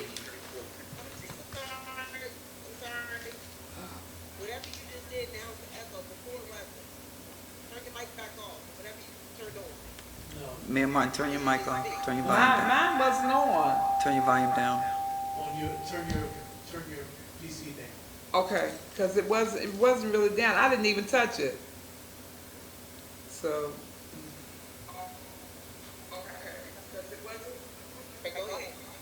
Can you hear now? See if she can hear now. I can hear you, but it's an echo. Hold on. I didn't touch mine, period. I apologize, we have to leave. But I'd like to offer some comment via email if possible. Yeah, You can do it now. We don't want you to. Okay. No, sir. No, I will stop. Yeah. No. Yeah, you waited for so long. I'm Please, sorry, I council know, member. Because I understand. Please come right to the mic. Yeah, and thank you for coming also. Council member, I'm sorry. In all Okay. due respect, I'm going to yield my time because we again have citizens here that have been waiting. Okay. Yes. Yeah, thank you. I won't take up much time because I actually wasn't expecting for, to speak here, but I just want to introduce myself. My name's Toya Shea Oyemi. I recently just moved in. This is my wife, Tracy. Okay. We just, all right. Nice to meet yep. you all. Yay! Thank you. All right. Yeah, thanks for the warm welcome. We had a chance to meet Mrs. White and others earlier. Yeah, we're just across the way on K Street. I didn't have much to say right now, but when I did see the ARPA funding, it did bring a couple of things that I would love to just kind of get more thoughts from the council members on and hear what some of the direction of the town is. One of the things is actually something that Councilmember White had brought up earlier, which is same thing that Tracy and I were talking about actually just yesterday, which is, walking at both, down Addison and Sheriff, having to walk onto the street in order to address all of these, sort of hanging limbs and things like that could become a really major safety hazard. The other thing that, and as far as what the parameters of the funding are, I'd love to kind of get a better sense of, what it could be used for, but opportunities for, type of, business development and public safety within the town, I think, are obviously of concerns to everybody. And, getting a better sense of what the plan is from the council and from you, Mayor Martin, on what folks are thinking of for addressing those things and how that funding could be used there. My understanding is that it's $600,000 that's being allotted for that, which is, that's huge. So, would love to kind of provide additional, input, just maybe on another day. That's great. Okay, no, well, we appreciate your Yes, ma'am. patience, because a lot of times like this, when we go into these public meetings, you don't know how long things are gonna be. So that they just get bombarded with some of everything. No, of course. We appreciate your patience. Thank you for the And moment. thanks for coming. Yeah. Thanks for coming. Thank you. Please come back again. Yeah, of course. You already know we're on the third Wednesday at 7:30. You got it. Yeah, Appreciate it. yeah. Okay, thank you. You all have a good night. All right. Yeah. Okay, I like that. He's putting the public safety issue out there too. That's great. This is That's second one of the citizen things for that. public safety. Where is it? Okay. Okay. Oh, it's me. Okay. Yes. Okay, all right, let me try again. Okay, real quick, I was saying earlier that some things I'll leave out because it was included in Mr. Rumi's report, but in terms of economic development, I refer to the 4.4 in the Main Street, which is always my conversation. We've now moved into another level of annexation, consideration for annexation. Mr. Rumi, I made note of we had talked about this before, research stovepipe annexation, which is the streetscape. Before, so in our meetings, we will dive further into that. Sheriff and Addison Roads, we talked about some things extensively in our meetings. I mentioned this in the work session, but again, for the sake of time. There's an echo. It's an echo? Yes. Where? Turn that one down. Okay, I don't know, because I don't hear, up here it sounds good. Okay. You still hear it? Okay.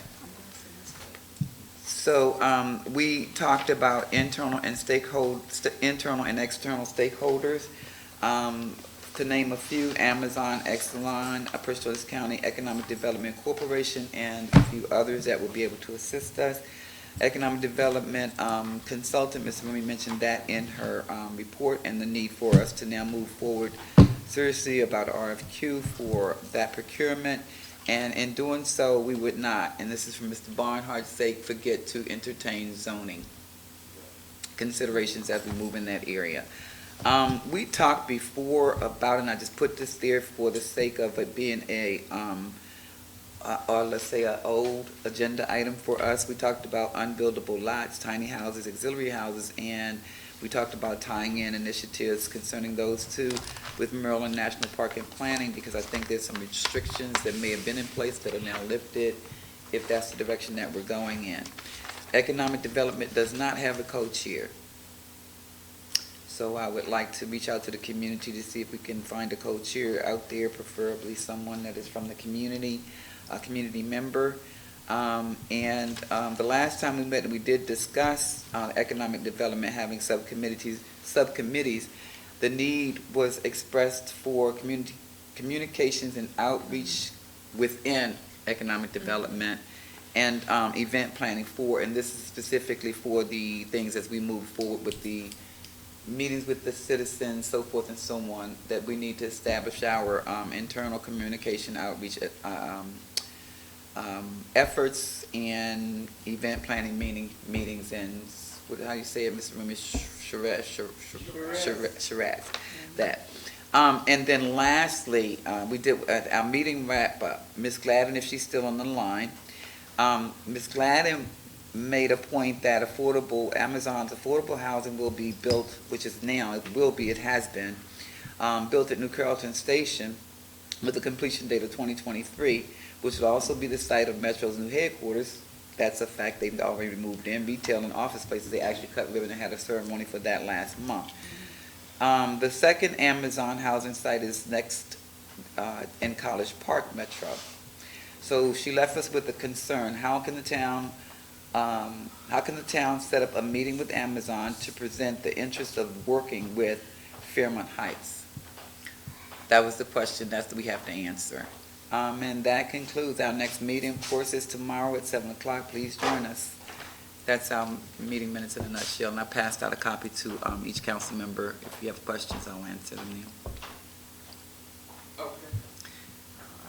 And my last comment, Madam Mayor, and this does not have nothing to do with my report, and I apologize to the council, but I wanted, when we were talking about the tree removal, I wanted to remind the council that I know it's a frustrating thing with the, you know, the overgrown or whatever, but while we're discussing, we have a wish list, and while we're discussing the ARPA funds, I don't have before me what we can use the funds for, but again, I think we're taking inventory and seeing what we can do with what we have now and moving towards resolving the whole list of things that are wrong, and there, we realize that there is a lot.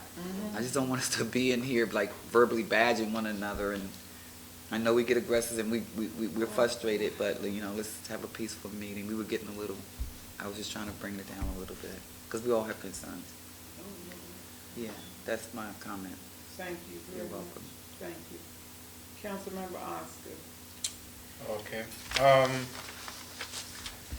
As the town manager pointed out earlier, that on August 12th, I had a meeting with the team of public employees. They expressed a number of concerns to me, the needs, the challenges that they encounter on a daily basis. We couldn't. What I suggested is that one of my main suggestions was that we go about providing a solid foundation for them so they can operate very effectively and efficiently throughout the community. And one of the things that I focus on was to provide them with the necessary tools and equipment that they will require to do their jobs, and also providing them with one additional vehicle, so that the crew could be spread out a little more and accomplish more throughout the community. The team is small, of course, currently, and so that was another concern for them, to staffing issues. And I hear a few community members expressing dissatisfaction with how they do their jobs. But I say, for now, I understand that they're probably falling short of some of their responsibility, and that could be attributed to the small staffing that they have, plus inadequate tools. So once we address those issues, and if it's still reoccurring, then we can definitely approach the situation from a different perspective, because now you have the equipment, now you have the personnel. Why are you still falling short? So we can't really go down too hard on them right now, because that's a legitimate reason or excuses an excuse that they are currently facing.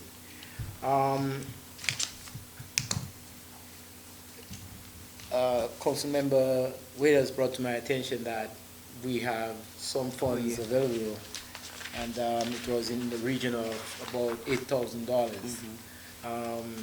I intend to have those funds mobilized to provide those equipment to them as soon as possible. And so we're going to try to obtain, that was like, so it's approximately, like I said, 8,000. Once we can mobilize those funds and get a lawnmower, a leaf vacuum, and maybe other tools that they need, and so that they can operate effectively as soon as possible. Like I said, the fall is quickly approaching, so the leaf vacuum will be very necessary. So they can go out and pick up the leaves, it won't block the drains, And so that level of support is well needed right now. And one additional thing that we mentioned during the staff meeting was that considering the department is not as small as we think it is or as we envision. There's a number of other factors that public work entails, and that has to be relating to stormwater management, sidewalks, building, landscaping, and of course waste management. So with all that entities in that one department, hiring a director of public works could be, a reasonable request if additional funding can be provided. Okay. That is all. Okay. Yep. Thank you very much, Mr. Oscar. All right. Councilmember White. All right. Hello. So in terms of the past month, I think one of our biggest celebrations in terms of community outreach has been the fish fry. I would like to, give a huge thanks to the Citizens Association who really did the work for this event. And they were, can you hear me all right? Is it okay? Okay. All right. I'm sorry, guys.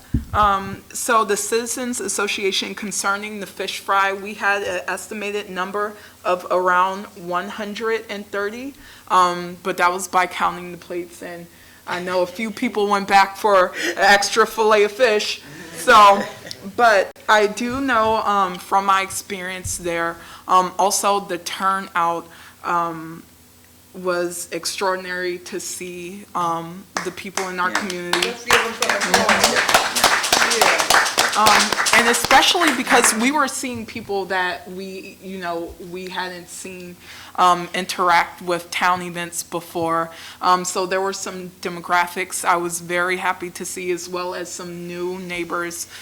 So that was a very nice event, but also a really good experiment in different avenues in order to get information across. So those include the PG Post, so that was a really good avenue for us, and I would like to thank Dr. Span for that idea. Truly a champion of that, and it worked very well. And I know also people were concerned about the older citizens of the town, and the paper flyers and how that will work if we focus more on the website. So that is also an avenue for our citizens who prefer physical copies of things. So that was a really great opportunity for us to get involved with the town. So I'm glad we were able to have a great event, have a lot of people turn out, and also, be able to give out COVID kits, get to know our neighbors, and also we had some visitors from the University of Maryland. I'm sure Ms. Waiters can speak on that, as well as the town of Cheverly. Some other municipalities came out, as well as some of our police officers from the county. So that was a great experience. As well as I would also like to discuss the implementation of a communications committee, which would perform functions such as evaluating social media policy, creating social media policy, and informing residents about current events through different avenues. And as well as just getting people out there in a way that wouldn't necessarily involve them doing too much work. I know that's a big problem we have right now, is really getting citizens to commit, or younger citizens, to commit to being involved in the town or feeling like they have a stake in the town. So that's something I can get sent to everyone as well, that I'm very excited on. We now have a co-chair, assistant co-chair for that. And that is it for me. So we can move on and talk about the ARPA funding. Okay, thank you. Just a point. Good evening. I'm sorry. I got one. I'm sorry, for communication, this is for communication. For our last meeting, we talked about the separate accounts for the committees. It's doable, we just have to access the account, and there were some other things that you wanted to change, like the name, and email address, so that's more direct and reflective to a non-directed person. It's doable. Okay. Yeah, it's doable. Okay, thank you. Councilmember Wood Dodson.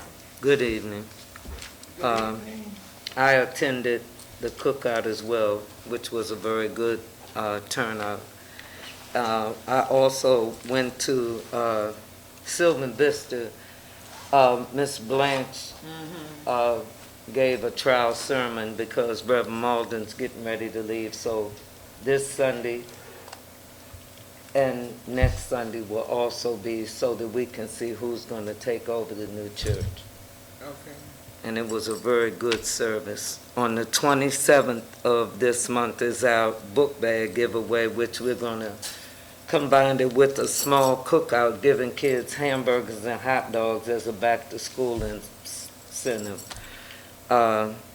We have a shredding day that'll be at the back of the building on the 16th of September from 3 to 6.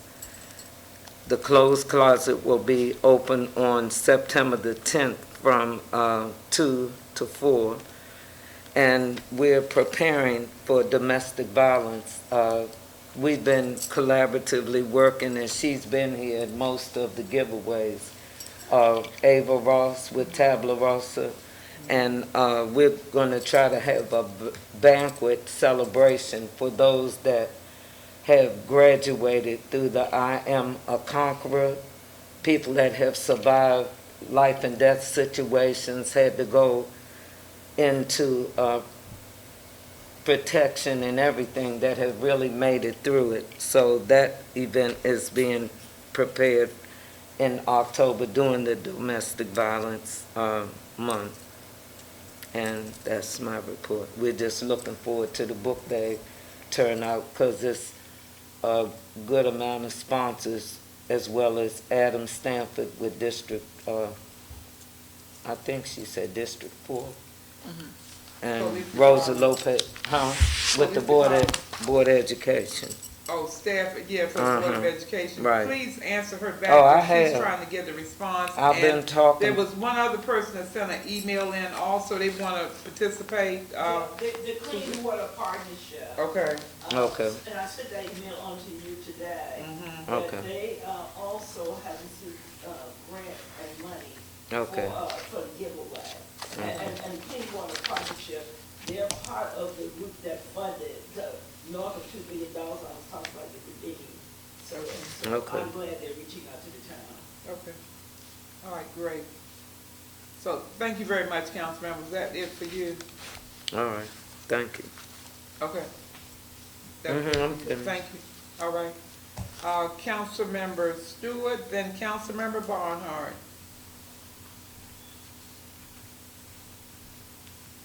I can't hear a thing she's saying.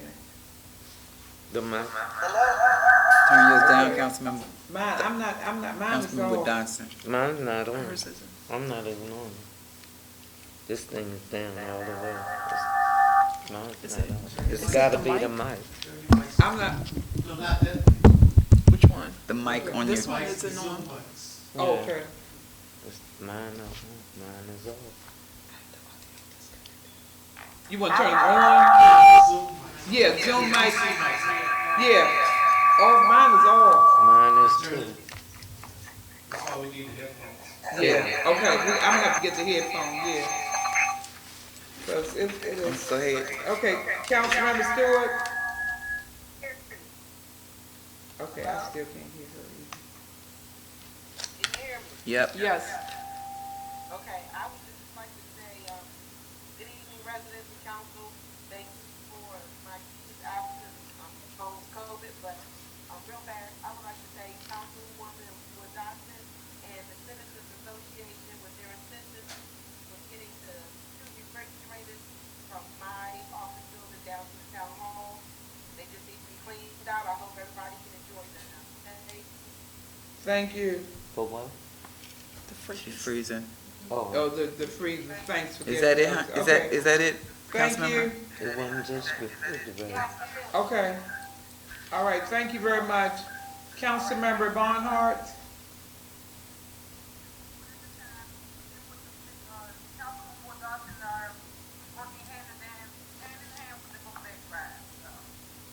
We can't hear.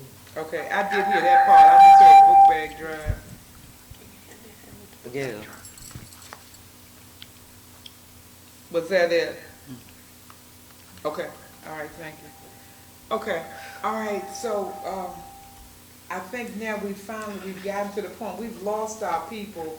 We're gonna have to actually revise the way we're doing these things, because what's happening is that by the time people stay here for like 2.5 hours, by that time, they're ready to go. I mean, it's understandable, you coming in from work in the evening, and you probably haven't had a chance to eat, and you come here, you stand 2.5 hours. By that time, they're not gonna even tell you the things that you want them to tell you, because they're beat. They are beat. I agree. So, I mean, it's something that's gotta be done. I don't know how we're gonna revise this, and everybody has to have an opportunity, but see, a lot of times we just get backlogged trying to pass through all of these different items, and it can be, it has to be minimized. I don't know how we're gonna do it. Now, hold on a moment, Councilmember Stewart, is that you? Cause I mean, you know, okay, so, who else? No, because I saw her hand, She was talking to me, I wasn't looking, I'm sorry. No, okay, so, Me? you could go on, Councilmember Waiters, so we really got to, we only have, I don't know who else is on the line, but I'm gonna need to get those people. And we got Mr. Barnhart with his hand up, I don't know whether Ms. White has something else. We got other people on the line, we still got 10 people on the line. Yes, ma'am. So I'm just making a suggestion, Madam Mayor. I'd asked Ms. Walker to give us, and I don't know whether the other councils bought with them or printed it out or have it before them, but our wish list, the things that we have prioritized for us to have before us as we listen to the citizens. Opinion-wise, I don't think we should have included it with this, but if we did, we should have probably moved it up front. So my suggestion is, if at all possible, not to dismiss those that are here tonight. Right. But I know we're not gonna get it all tonight. Okay, yes. And we do have a pending meeting, if it's okay with the council, with Senator Benson on Monday. Oh, yeah. I know. So anyway, it's a 2-for-1 shot deal. What time is the meeting with Senator Benson? I guess it's at 7:30, because she never did convey that to me, but I just saw it. Was Councilmember Barnhart on the line? So I think it might have been 7 o'clock. Okay, so hold on for a second. Councilmember Barnhart, have you defined your menu with Senator Benson yet? Did she hear you? Can she hear? I can't hear her. Women, hold on. I don't think she heard you. She trying to. Did you hear me? Did you define your agenda with her yet? Okay. At 7? Yeah. So hers is not really it's a meet and greet for the new council members. Oh, okay. Yeah, I know y'all was thinking it was a meeting. Okay. Yeah, I think y'all was All gonna be right, there. well.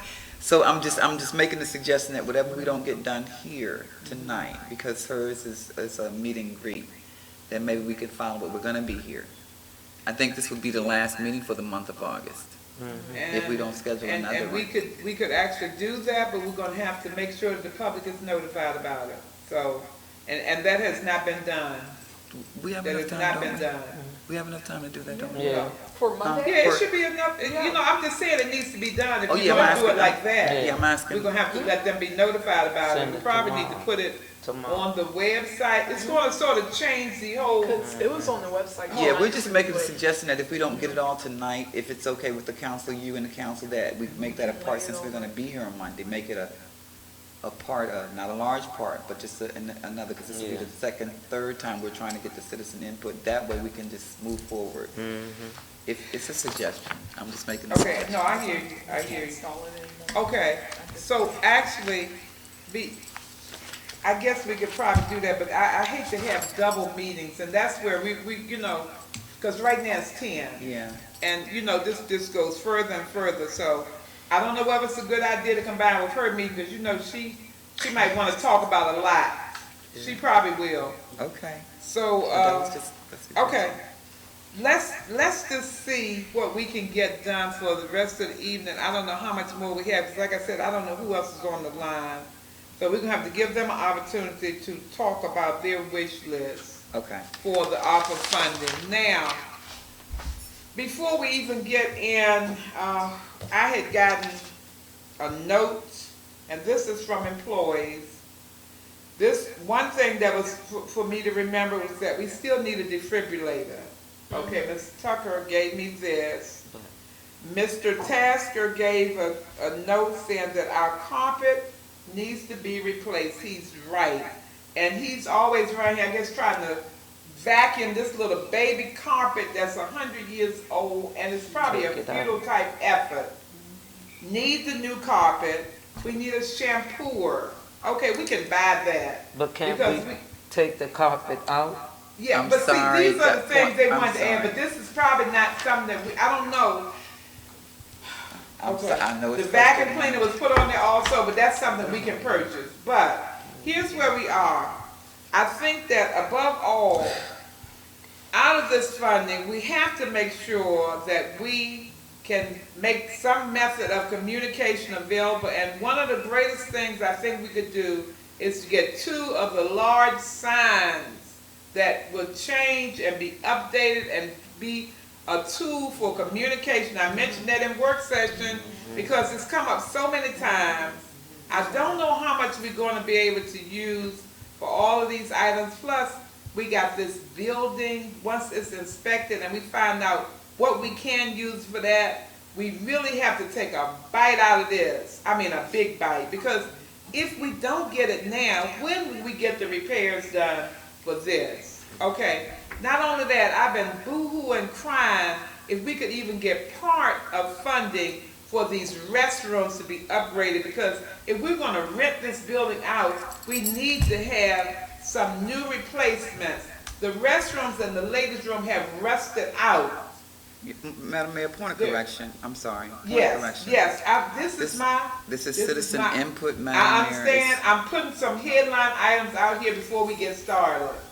So, Madam Mayor, you cannot. okay, well, it's in the record now. It's in the record. So, we're going to move on. We can remove that from the record. No, okay, it can be we removed. can. It doesn't matter. It's still Madam true. Mayor, we're not arguing. It's I true. just put point of correction, but I'm going to make my point of correction. I really don't want to argue. I don't. Right. I don't want to. Every time we make a point, I don't want to argue. I don't. Mm-hmm.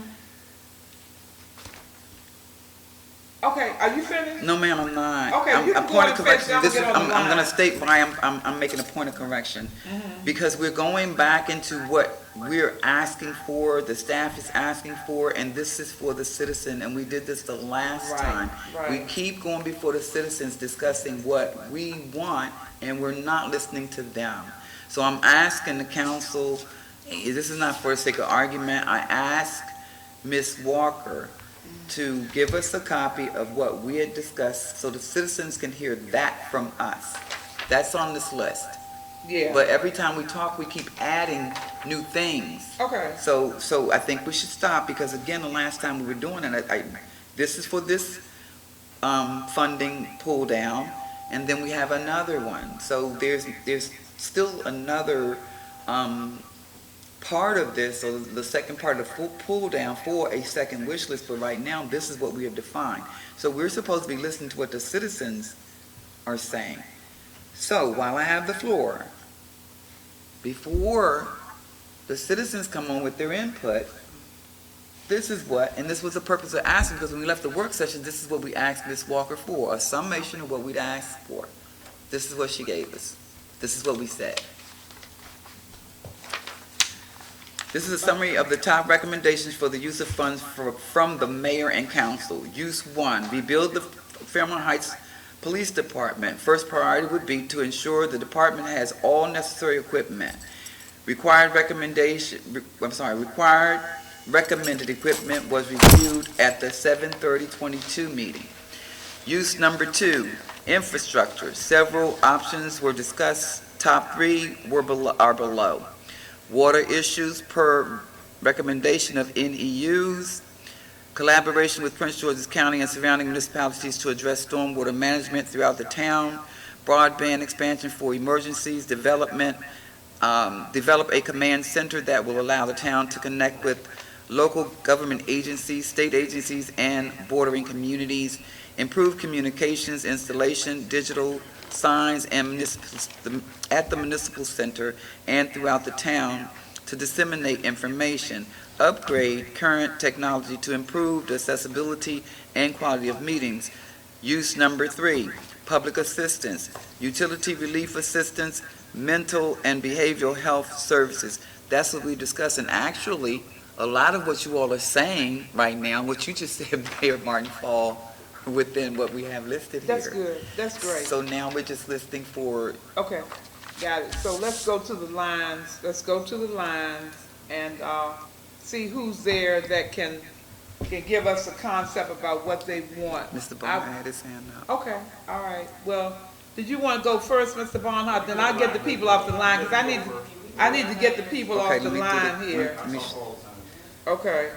So, is there anyone that wants to speak? Have you seen it in the chat? That's why I said what I said with this paper right here, because it was asked if it was for citizen input.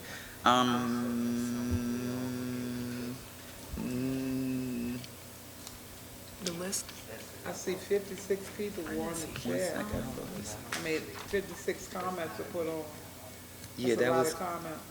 those are all of them though. Hold on for a second, let me move down towards the bottom. Those were like concurrently during the meeting, so, Yeah, there's an echo problem, blah, blah, blah. Oh, okay.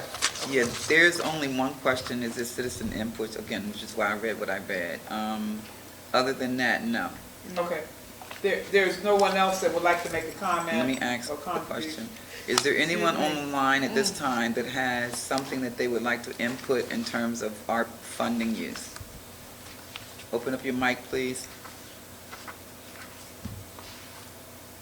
Ms. Gladden, public safety, community services, and infrastructure, which is what we have, infrastructure, public safety, and community services. Okay. So those are all the ones. Those are the ones that we Those are the have. ones. Can you elaborate on community services for us so we make sure that we cover your concern, Ms. Gladden?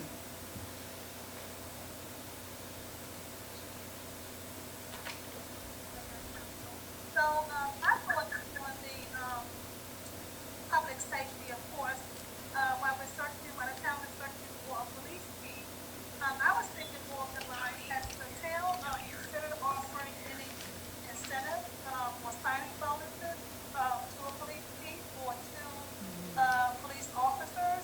And if so, with that, my suggestion would be to put a very clear, stipulation, on that if we were to offer bonuses, because other jurisdictions, are offering bonuses. I mean, as we've all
Okay, is that it?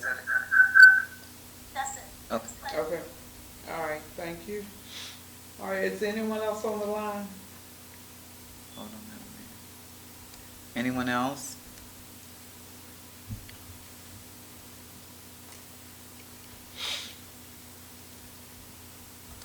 Hearing none, we'll move on to Mr. Barnhart.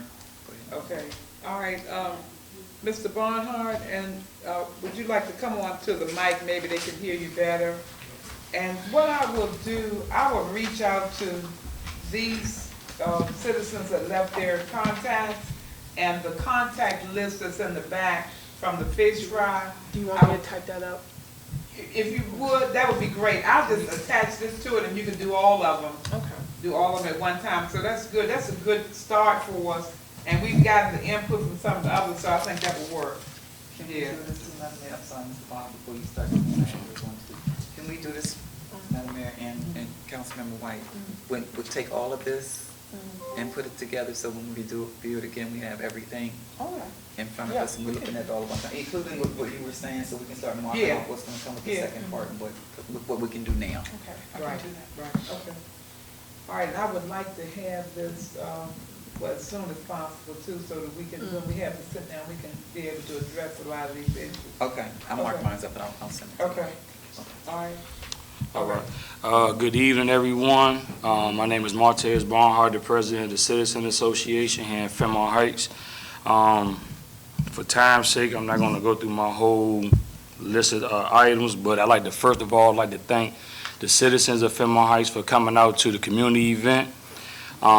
We could not have made that possible without the people that showed up to participate.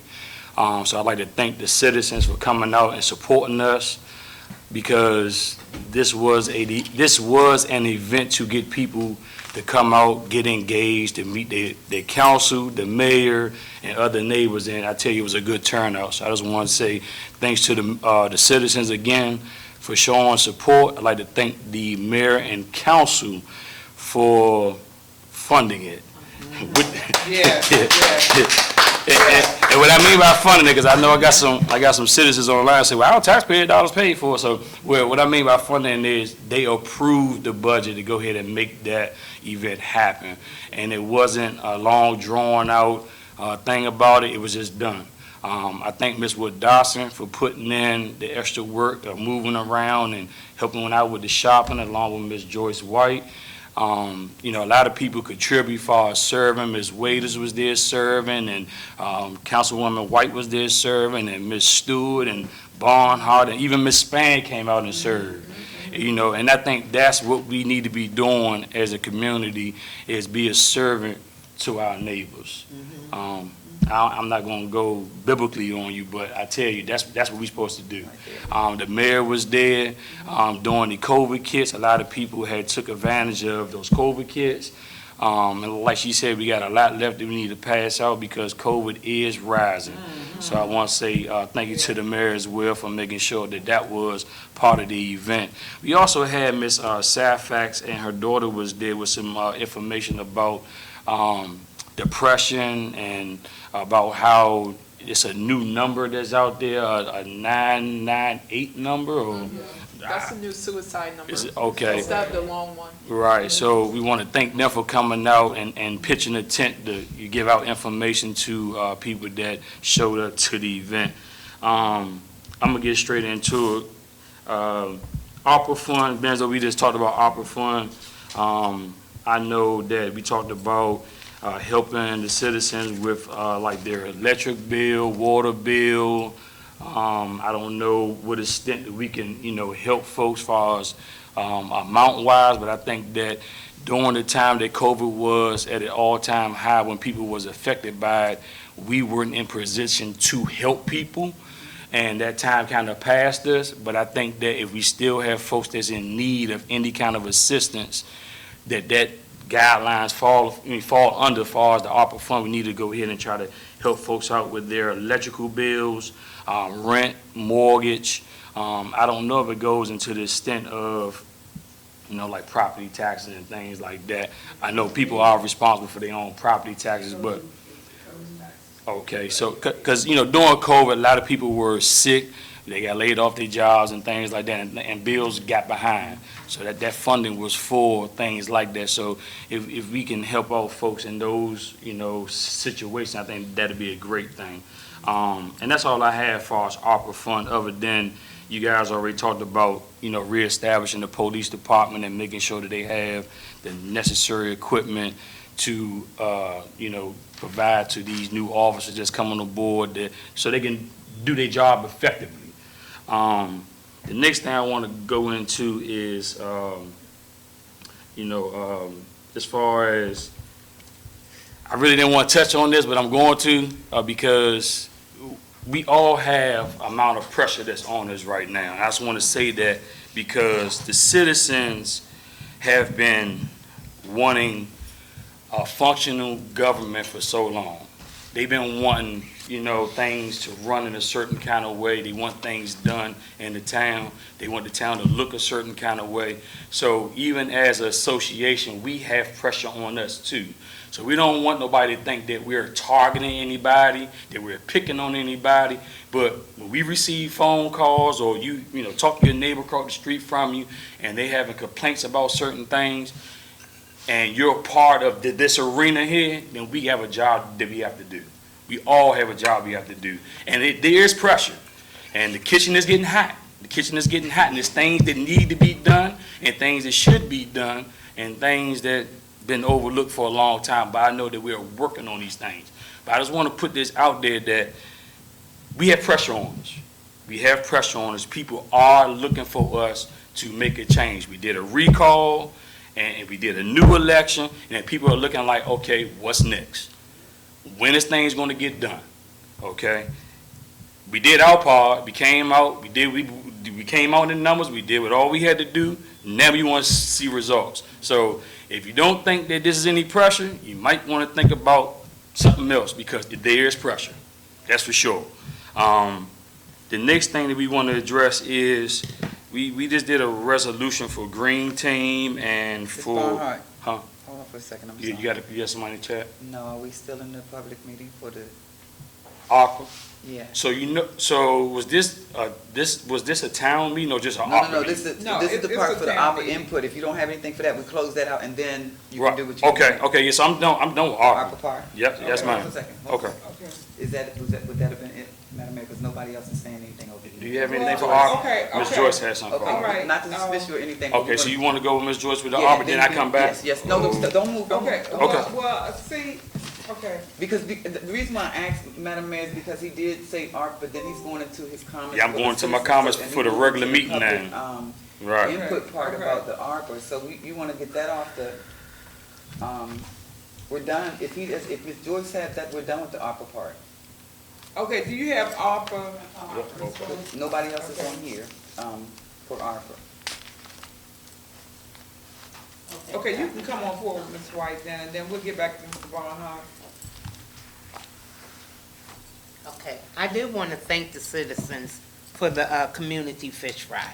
So I want to say that. But going right into my ARPA funds, I wanted to kind of piggyback off of what Mr. Barnhart said about grants for the citizens. We discussed at one point, it could be up to $600 if they need bills paid, hot water heater. We have citizens that's embarrassed to say what they need.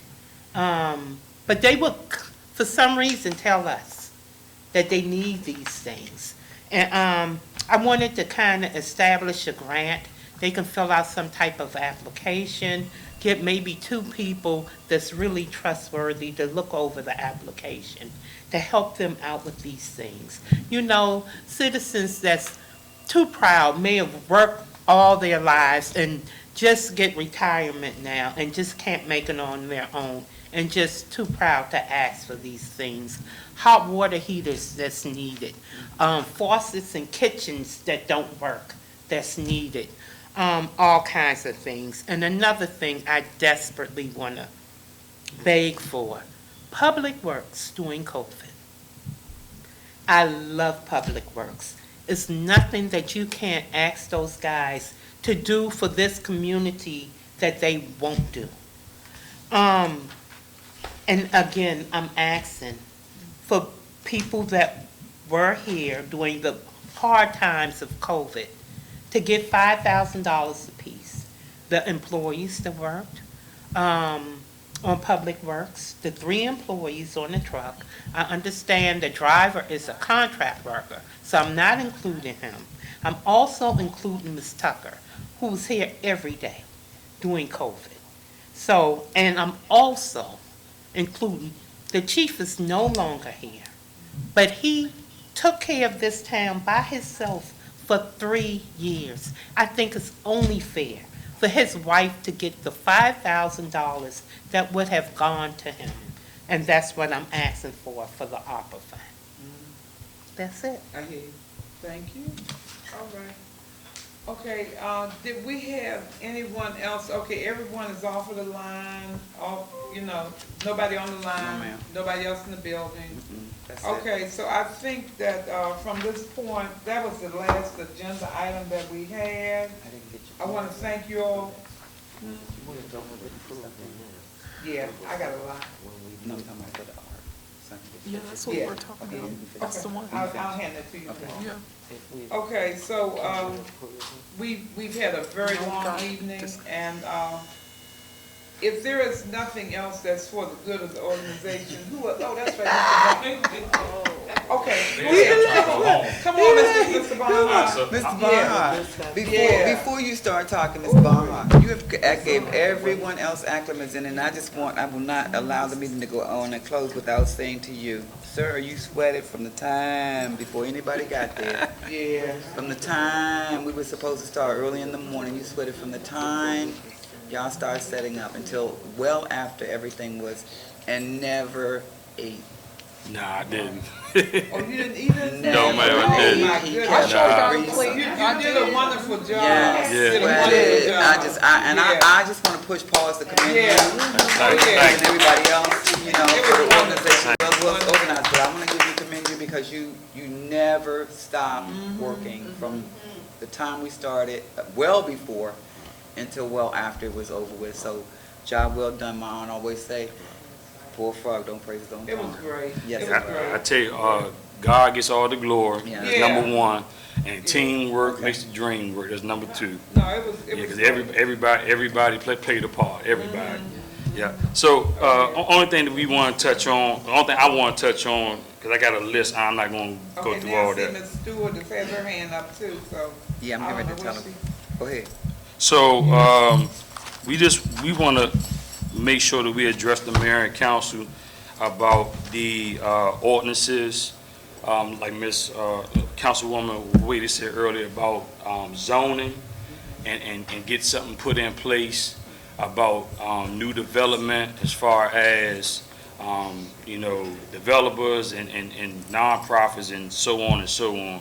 And we're touching base on the UCAP situation, and the reason why you keep on hearing us talk about this because it's been very quiet.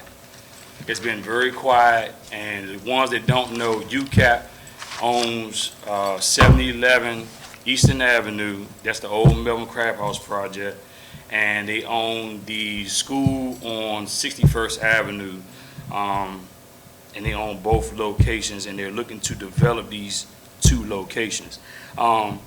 We have a survey with 50 homes that petition these projects, and we don't want this to be ignored.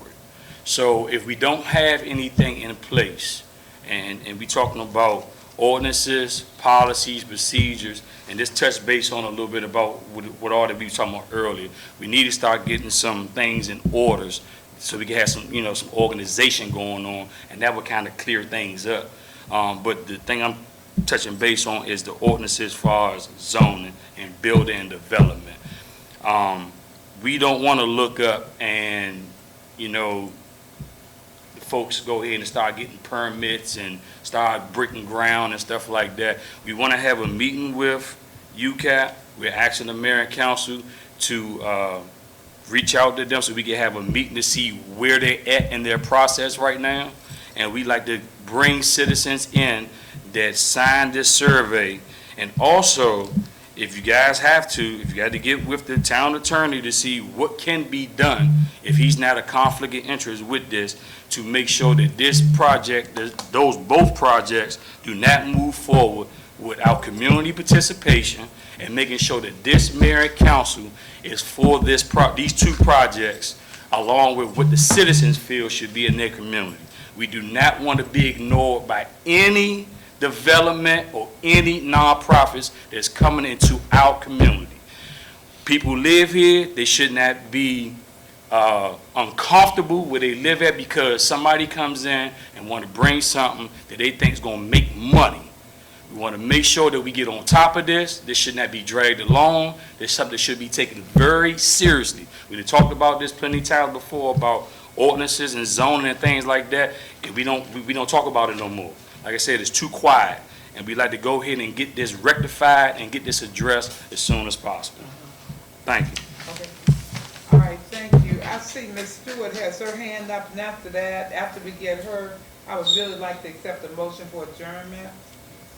So if someone could get, Mrs. Stewart, would you unmute yourself? Councilmember Stewart, I mean. Yes. I can't hear, but okay, it's all right. You can hear me? Yes.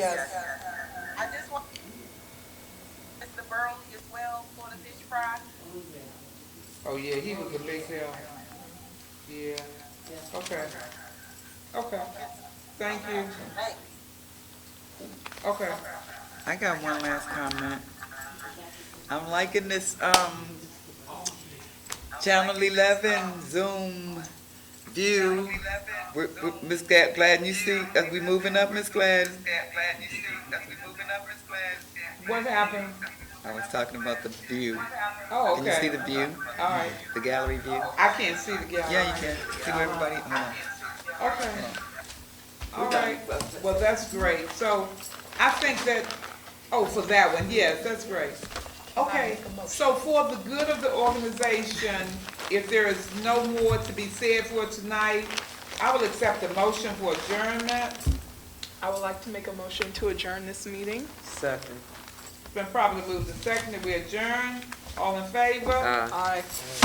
Okay, let me make sure I have that recorded. Oh, thank you. And we are adjourning at 10:30. Councilmember White. All right, thank you all very much for coming. Thank you, Mr. Gray, for your time and attention. She's gonna say her wish list, the one that she was referring to.